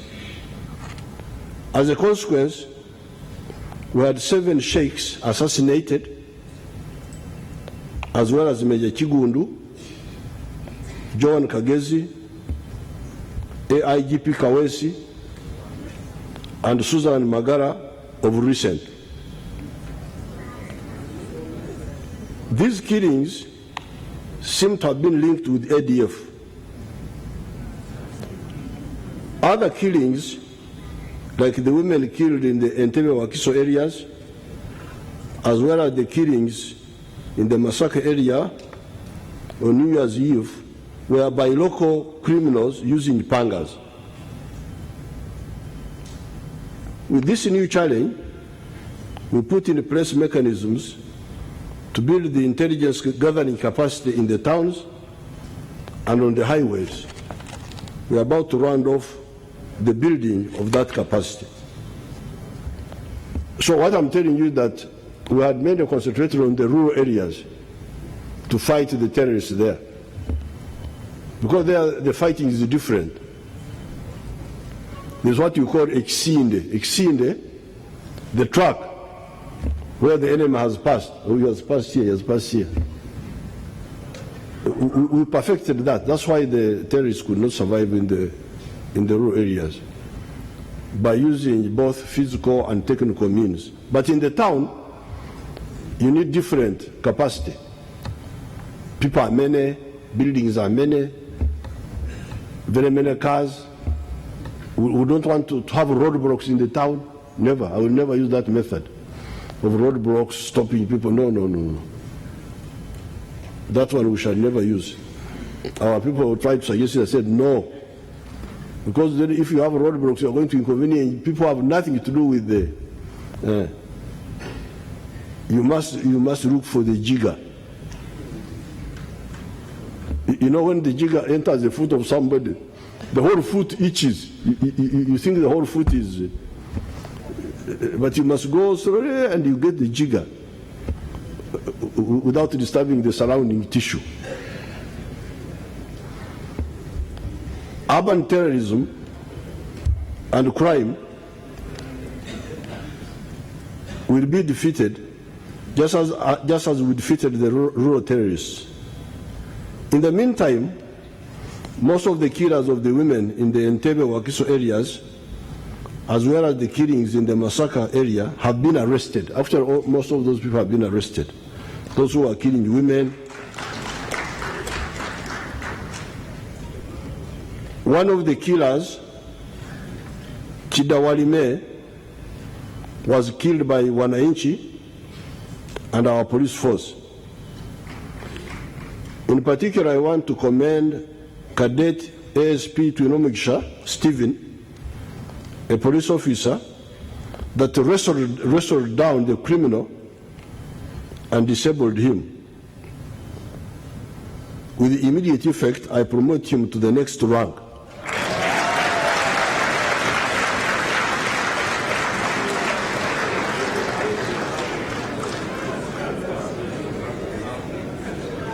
I also salute our granddaughter, Nakyambade, who, using the mobile telephone, summoned for help when the obnoxious Chidawalime was about to start robbing her and was about to rape her.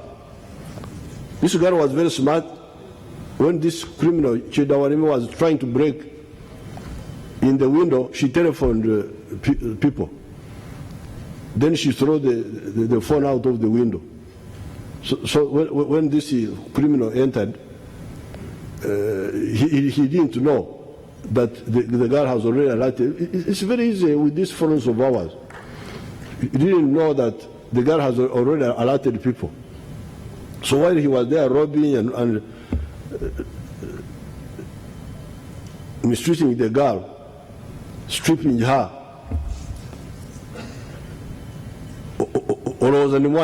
meaning that Why should I not rape you? Am I your brother? Meanwhile, because she has already done her work, people are already mobilizing. So some of these criminals are just simple village thugs. But because there's no mobilization, they become like a big problem. Yeah. I would decorate these children when we go outside there. The speaker has allowed me to decorate them. With the permission of the Right Honourable Speaker, I would decorate them with the Jubilee Medal later at the reception.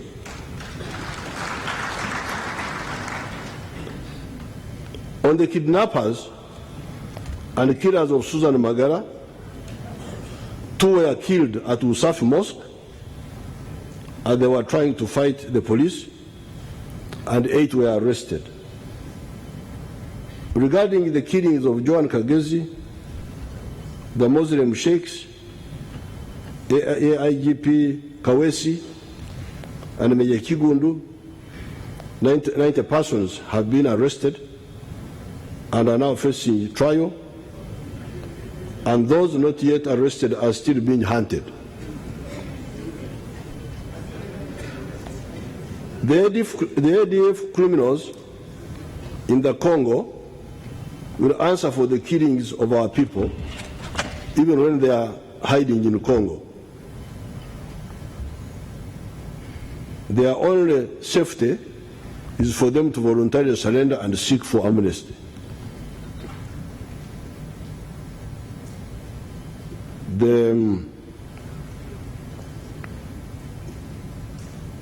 Those killers in Congo, they think they are safe in Congo, and the UN is keeping them there,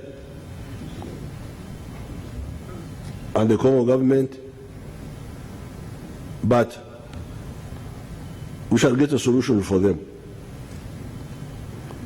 I salute our brothers, the Tanzanians, for arresting and handing over to us Jamiru Mukuru. He is now facing the courts of law.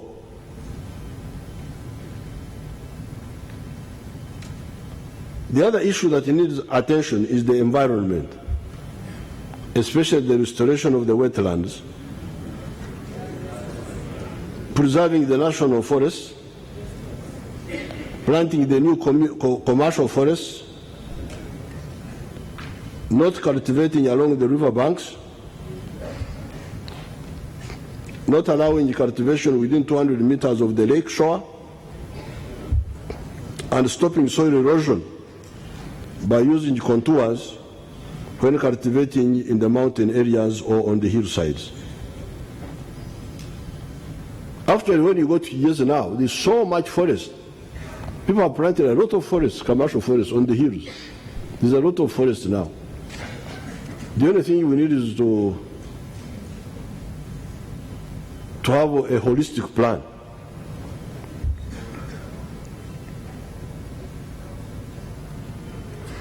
Cultivation or building in the wetlands should stop. We can economically use the wetlands better when we preserve them and only use the edges for fish ponds. The 4 fish ponds in half an acre, my farm at Kaumo, my fish ponds,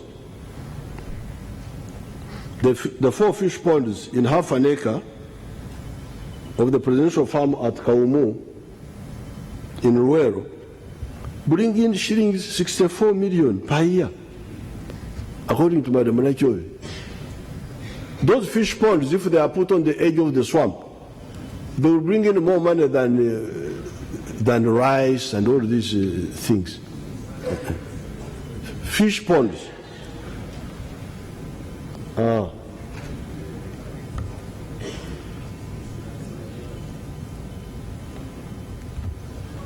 Those 4 fish ponds in half an acre, according to my staff, they earn 64 million shillings a year, much more than you would earn from a whole acre with whatever you are doing, even coffee, even what.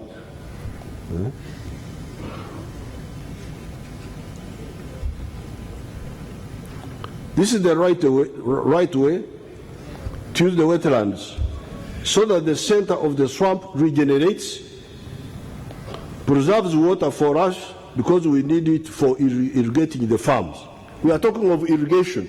Where shall we get the water to irrigate if the wetlands have been dried?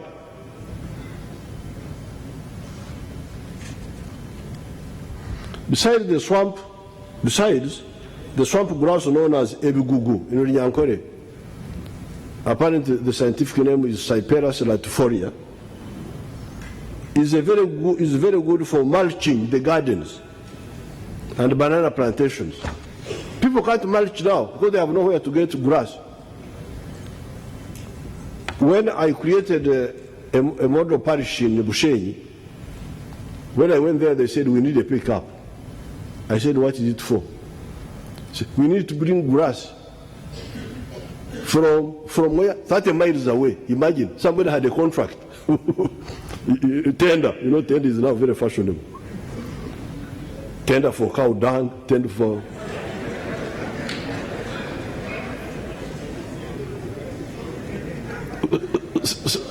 Somebody wins a tender to supply cow dung. Huh? Why don't you have your own cows and you have your own cow dung here? Then there is a tender for grass and a pickup to bring the grass from 30 miles away. But you drive the swamp here. There is a local swamp here, the Bigugu. Why don't you resurrect this one? Really indiscipline and populism by you people. Because you don't tell the people the truth. The people are in the wrong. You want them to support you. When you find drunkards, you join them, that you are with the people.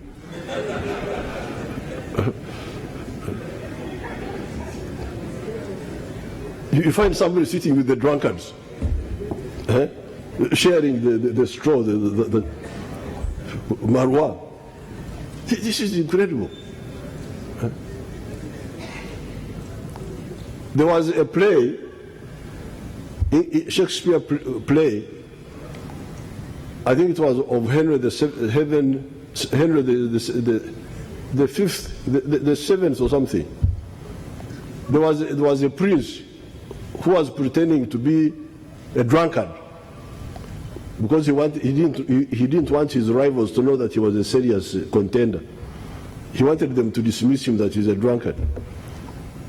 So he would go and be with the drunkards, pretend to be with them, but they said he was with them, but not of them. So what are you? Are you with them or of them? You are just with them. Very good, that's a bit better.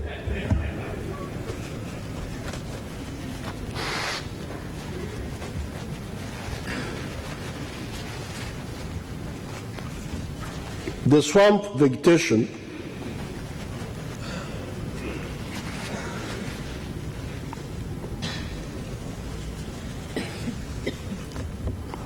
we can now use the edges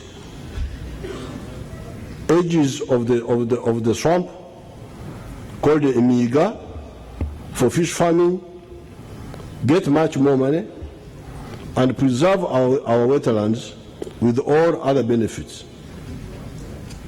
Moreover, the swamp vegetation also filters the water, so that by the time it goes into Lake Victoria and the other rivers, it is free of silt. This preserves the lakes and the rivers from silting and also preserves the quality of the water. When it comes to purifying water for consumption, it costs us less. Apparently, the cleaning of the water in Lake Victoria, the cost is going up. Because the water comes with a lot of soil and so on. There is no part of Uganda where there is no branch of the government. There is a government at the district, elected and appointed. There is a government at the sub-county, and there is a government at the parish, the Muruka chief. There is no good reason, therefore, why the president and the central government should be harassed for this whole hierarchy of the structures not doing their jobs. Therefore, recently when I was in Atiak, where I was invited by my beautiful daughter from Atiak,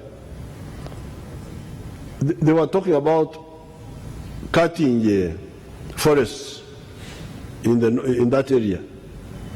So I said, is there a government here? He said, yes, the government is there, but so I said, okay, next time when I come, when I find the trees cut, it's very simple. I arrest the cow, because he's the head of the district. Even the RDC is also useless, because why should things happen when he's there? The Gombora chief, the Muruka chief, these are people who should be answerable. Therefore, I'm going to write a directive in the form of a circular letter to all this galaxy of officials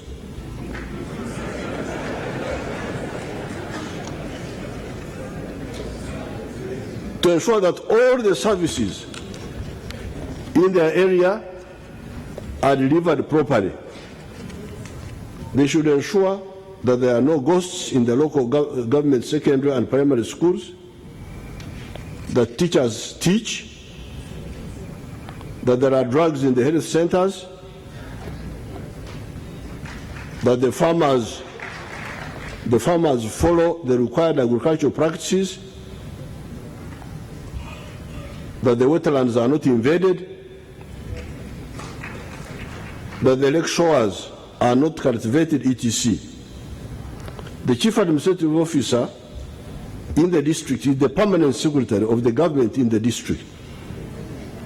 All his workers, the Gombora chiefs and the Miruka chiefs, should not allow anything to go wrong in their areas of responsibility.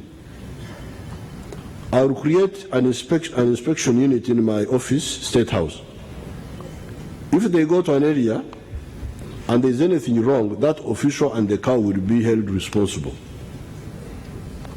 I cannot fail to talk about mercenarism of the public officials and corruption of some of them. The mercenarism interferes with the patriotic attitude of the freedom fighters. People expect money for every little task. We could not have liberated this country if we did not have a high degree of altruism. This attitude of altruism must come back.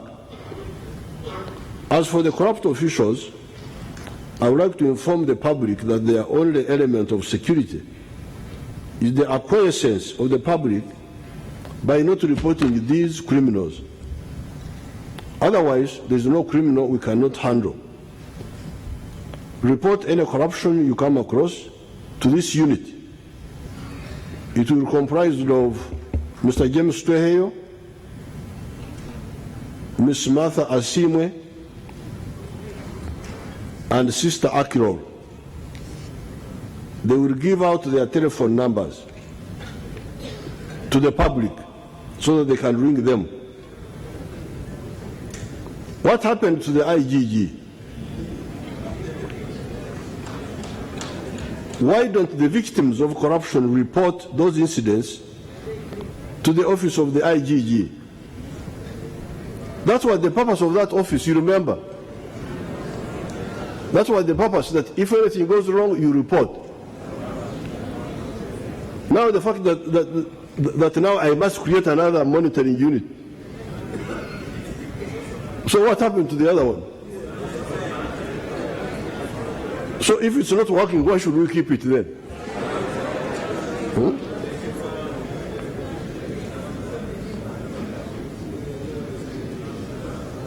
That was the purpose of that office, to protect the public from corrupt officials, to protect the investors against corrupt officials. The IGG should reflect on this. Are her staff credible? Why does the public not trust that institution? We need answers.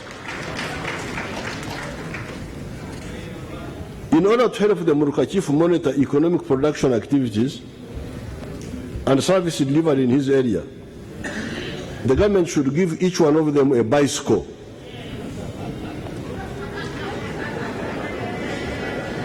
And the Muruka Chief should not tell me about a motorcycle. The bicycle is better. It is quiet.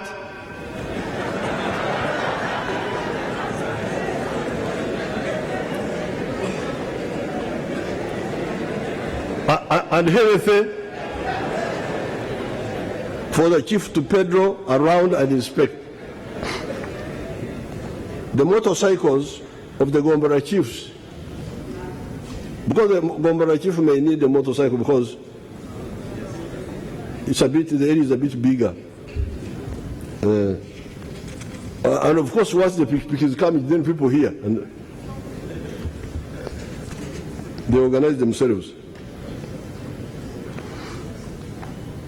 The motorcycles of the Gombara chiefs should be replaced.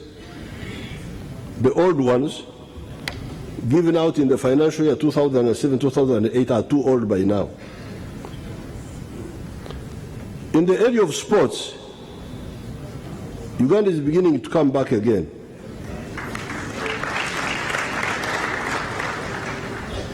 The best sports performance by Ugandans was that of Akibua in the 400 meters hurdles of 1972 in the Munich Olympic Games.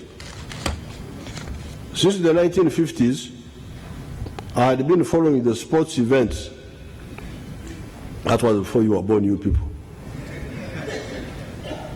And the achievements of our people. Etolu, there was a man called Etolu in Vancouver in 1954 in the high jump. Tom Kawere in boxing in Cardiff in 1959 or 58. Grace Serwaji in boxing in 1960, etc. The recent ones, I have not been following them very well, unless they are very, very. That one, I was just using my memory, which is a bit. Therefore, the recent star performances of the young sportsmen like Kiprotich, gold in the London Olympics of 2012, Kipsiro, gold in 2014 in Glasgow, Cheptegei in the recent Commonwealth Games, etc., revive and reinforce the good performance of the forerunners of sports in modern Uganda. I said etc., etc.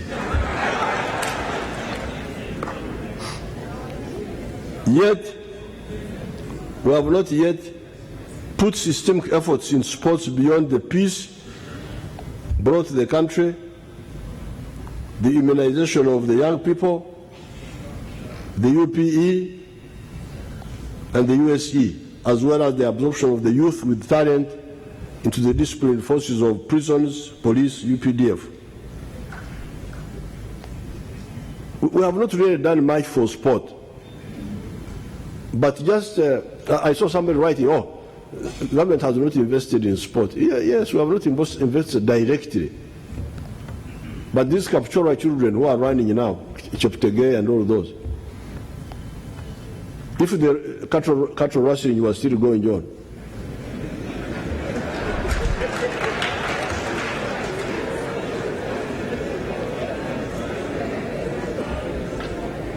I don't know where they would be. So peace in itself is, even if we don't do other things yet,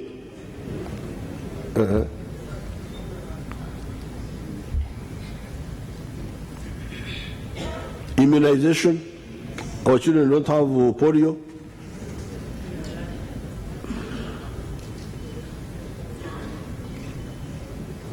Let the Minister of Health sensitize our people more on nutrition in early childhood.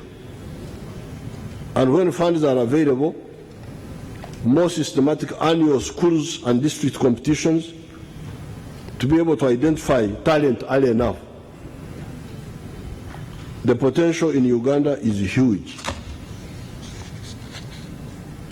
In the budget, the Minister of Finance will give more details about the plans for the economy. I wish to end this address by thanking Parliament for handling the following legislations during the last session: the Biofuels Bill, Constitutional Amendment number 2, that one.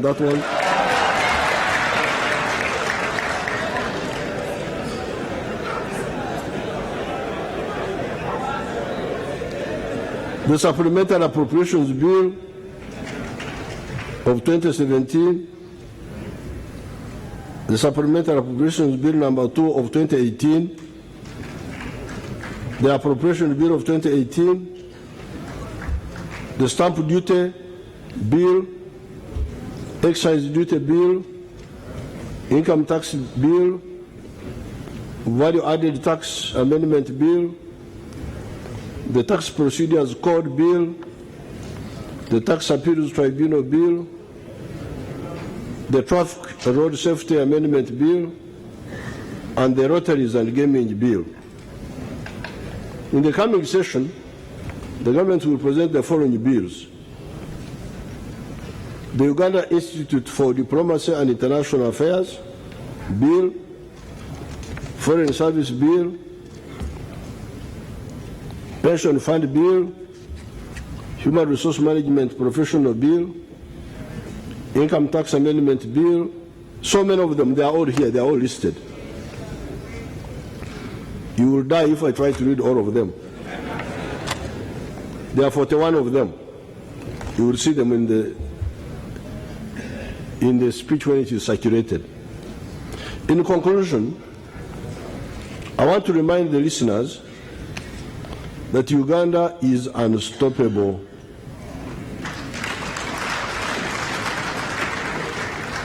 Given what we have done in the field of army building,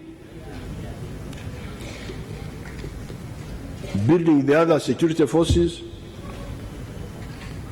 in education, in health, the ICT backbone, the roads, electricity, in agricultural research for improved seeds, disease control, and improved agro practices.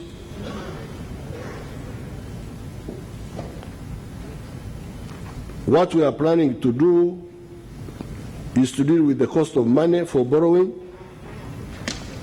and the work already done on the issue of the continental market integration and access to third-party markets. So these have already been done or are being done.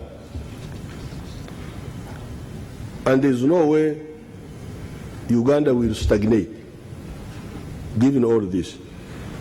What remains to be done is to build the standard gauge railway with the branches to Kasese, Khartoum, and South Sudan. I did not talk about the oil and gas, because all the work is already done. It is just implementation that is remaining. The oil revenues will obviously help us to fund our infrastructure and innovation program. The only enemy we need to fight is corruption.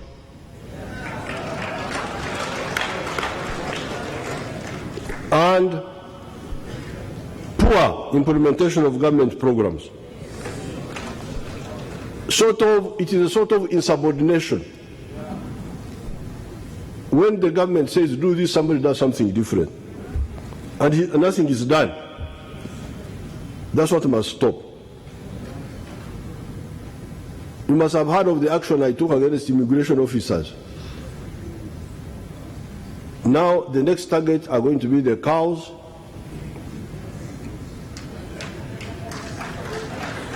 the Gombora chiefs,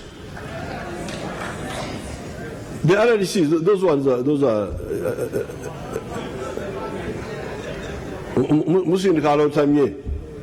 you are pushing the one who is already squatting. That's a Uganda proverb. The one who is squatting, when you push him, he falls. The future is bright.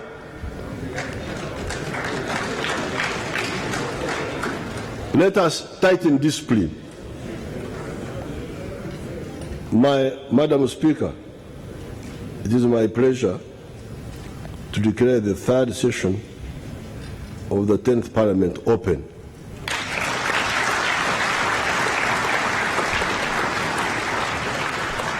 I thank you very much and hope that the coming session will be fruitful. Thank you very much.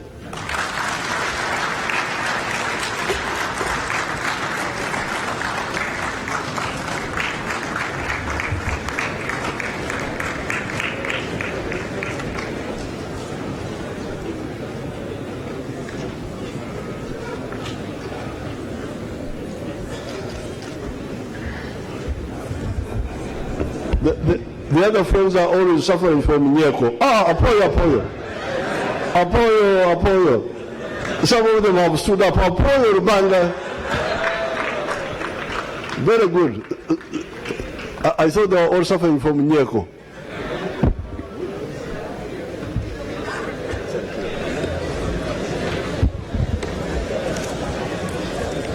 Your Excellency, I want to thank you for fulfilling your constitutional obligation, and as is our custom, the statement will be debated in the House. We expect the Leader of Opposition to make a formal response to this State of the Nation address, and both will be debated. Your Excellency and distinguished guests, before we come to the end of these proceedings, I would want to invite you for the statutory reception at Serena Hotel, which has been organized to mark the opening of the third session of the 10th Parliament. I also want to invite Your Excellency and our guests to proceed to the steps so that we can take our usual group photograph to commemorate this important occasion. I now adjourn the House to Thursday, 14th June 2018, when we shall convene here at Serena International Conference Center at 1400 hours to receive the budget speech. House adjourned to Thursday, June 14th. The anthems in reverse order. We start with the East African anthem and then the national anthem.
All right, so that was the President's State of the Nation address that I has just delivered to the country pretty much. Of course, he normally does this in Parliament. The Victoria Hall of Serena Hotel was convened into a Parliament, and we just had the President deliver his State of the Nation address. This, of course, is derived from the Constitution, Article 101, which provides that on an annual basis, before the opening of the new session of Parliament, the President does deliver the State of the Nation address. He just did that, of course, saying hello to a couple of people there as he makes his way out. A couple of things that the President has said. Some will say, well, sometimes it's the usual, same stuff that he talks about, but well, he's required to do that on an annual basis, and he just did that.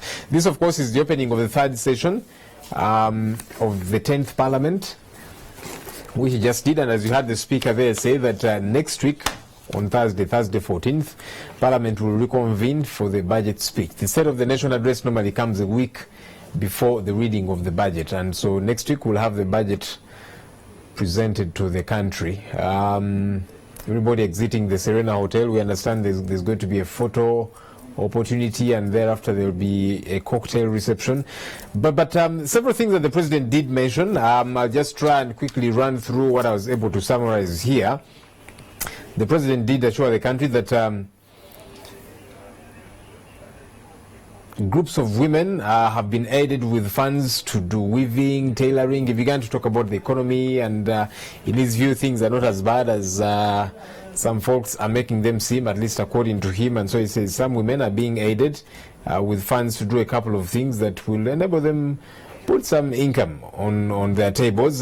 He did say that better infrastructure and availability of electricity are going to cause us to thrive as a country. Of course, with UNRWA trying to put up different roads across the country, and then Karuma, Isimba, electricity, it's had challenges, yes, but he says that all is well, everything is on track, and in his view, once we have infrastructure sorted out, once we have electricity sorted out, we are going to thrive as a country. Our economy is going to become a robust one. Well, we'll keep seeing how things do pan out. He said that UDB, Uganda Development Bank, is to be recapitalized to provide credit facilities to those in manufacturing and agriculture. Of course, the question of credit loans is still a disturbing one. Many business people will want to acquire credit, but the rates are through the roof, and so they cannot access this. And he's saying he wants to remedy this through the Uganda Development Bank. They're going to recapitalize it, avail more funds to it, such that this money can then be channeled to those that need it, especially for agriculture, for manufacturing. The President talked about the need to put speed governors in public vehicles. He talked about, of course, the several accidents that have happened. At the start of this session, the Speaker of Parliament gave an update on some members of Parliament who have been involved in fatal accidents. Of course, she did that because that's Parliament, but you and I know that several other Ugandans have either lost lives, have been injured fatally, in some cases, in accidents. And the President is saying we should get back to the question of speed governors. Of course, it's not the first time that speed governors have been introduced in public vehicles. There was a time when police was very vigilant about this, and all of that dissipated. Of course, in the past, several other measures were put in place. Police was out to make sure that people wear seat belts and all these different things. But you and I know that all this did not last. There was a lot of activity to make sure that they are implemented for a bit of time. But after that, all those efforts dissipated. Will it work this time round? Will it be sustained? Well, let's wait and see. We'll watch and see how things do play out. The President also talked about the need to commercialize agriculture. He feels we still can make quite a bit from agriculture, but we need to commercialize it. We we need to stop doing things as we have always done in the old traditional way. Never mind that not too long ago he had promised that he would avail 18 million hoes to farmers, but he seems to be rethinking, and he's saying, look, we need to do agriculture differently. We cannot keep using rudimentary methods and hope that we shall be able to scale the heights, at least as far as agriculture is concerned. Still to do with agriculture, he talked about land fragmentation, saying that this has affected agriculture. Many different people owning small pieces of land, and so agriculture cannot happen. You should remember that this country has about 48.9% of East Africa's arable land. That's land suitable for agriculture. And that means we have got quite a bit of potential. And he's saying land fragmentation is still impeding progress in that area. He, of course, did castigate folks that are in government. He said some of these fellows travel too much and they work less. Well, in addition to that being a problem, there's a huge budget that's always spent on travels, left, right, and center to different countries. I don't know, to do benchmarking and all these different things. He seems not happy about that. Does that mean action will be taken? We'll wait and see. We'll wait and see. This president has spoken tough before, and sometimes, truth be told, action does not happen. But let's wait and see if things will be different. Again, to do with the economy, the president talked about imports. I had a panel here. We had discussed this question where we were cognizant of the fact that as a country we import nearly double what we export. Now, when we export, we are making money. When we import, we are spending money. Now, if you spend twice as much as you earn, there's a problem. There's a problem, and that's why we keep plunging deeper and deeper in debt as a country. And he talked about that. And then, of course, he feels that Bubu is another of those remedies for our economy. Bubu is Buy Uganda, Build Uganda. It was started sometime back by a government. They feel that we need to see how we bolster local manufacturers and so on. So we should buy Uganda, build Uganda. And then, of course, there's been the scare of kidnaps and murders of especially women. The president talked a bit about that, saying urban terrorism will be defeated. He gave an update saying several people have been arrested. He called them terrorists and killers and so on. Legally, though, at least according to Article 28.3, these people are innocent until they have been proven guilty or until they plead guilty. So they are suspects. But the president is saying, look, a number of these folks have been arrested, and so there's progress in as far as that is concerned, at least according to the president. He put a bit of emphasis on the standard gauge railway, saying this is another of those vehicles that are going to aid our economy's betterment. We are watching to see how that does play out. He said, and as far as oil is concerned, all work has been done, and we are just waiting to reap. Never mind that this is not the first time that we have heard him say that all is good with oil. Are we going to now begin reaping benefits from our oil? I don't know. The president thinks we are good to go.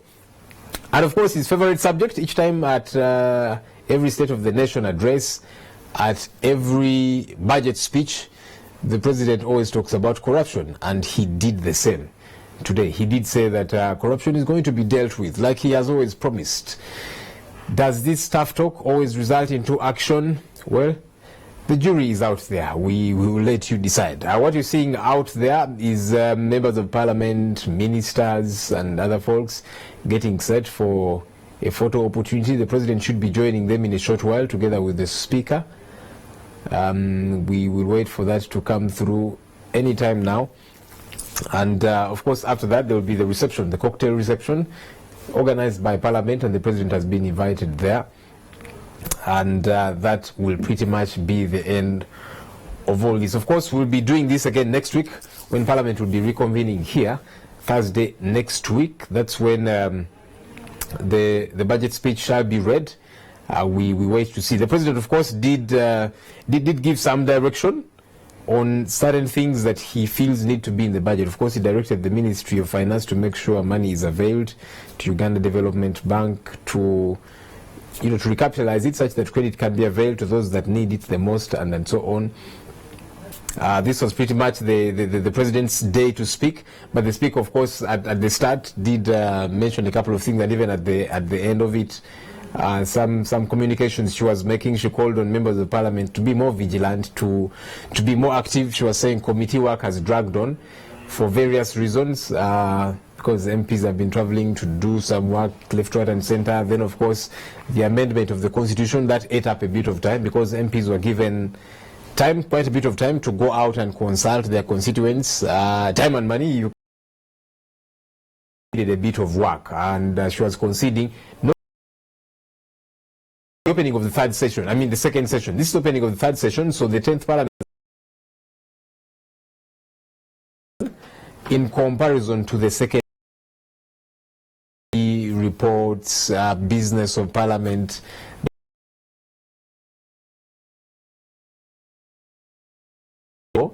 to handle work, because questions have got to be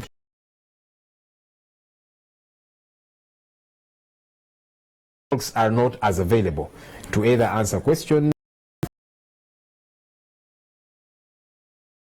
So she was pretty much reporting to the boss, the president, now that he was available. But also we know that many times legislation, the genesis of it is the executive. Of course, MPs can have private members' bills and so on, but the buck many times stops with the executive. They initiate legislation, be it amendments or bills, which are eventually meant to turn into law. And then she was saying that has been slow. It's not been happening either. Why? Because, you know, ministers have not been as available to, or the executive for that matter, to make sure this work is done.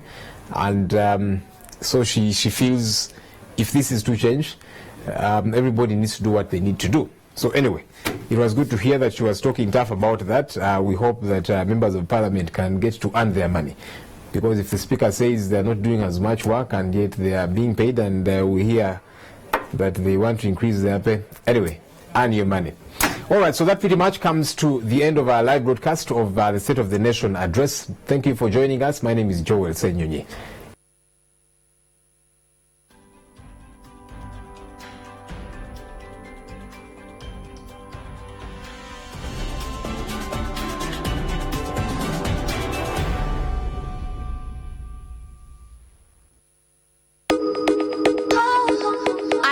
Much more than just a woman. It's not the fashionable clothes, sexy curves, or the expensive perfumes that define us. There's so much more to you. It's not the children that we bore, nor the men that we adore. Certainly, it's more than the work we do in or out of home. It's so much more. You are strength. You are phenomenal. You are love.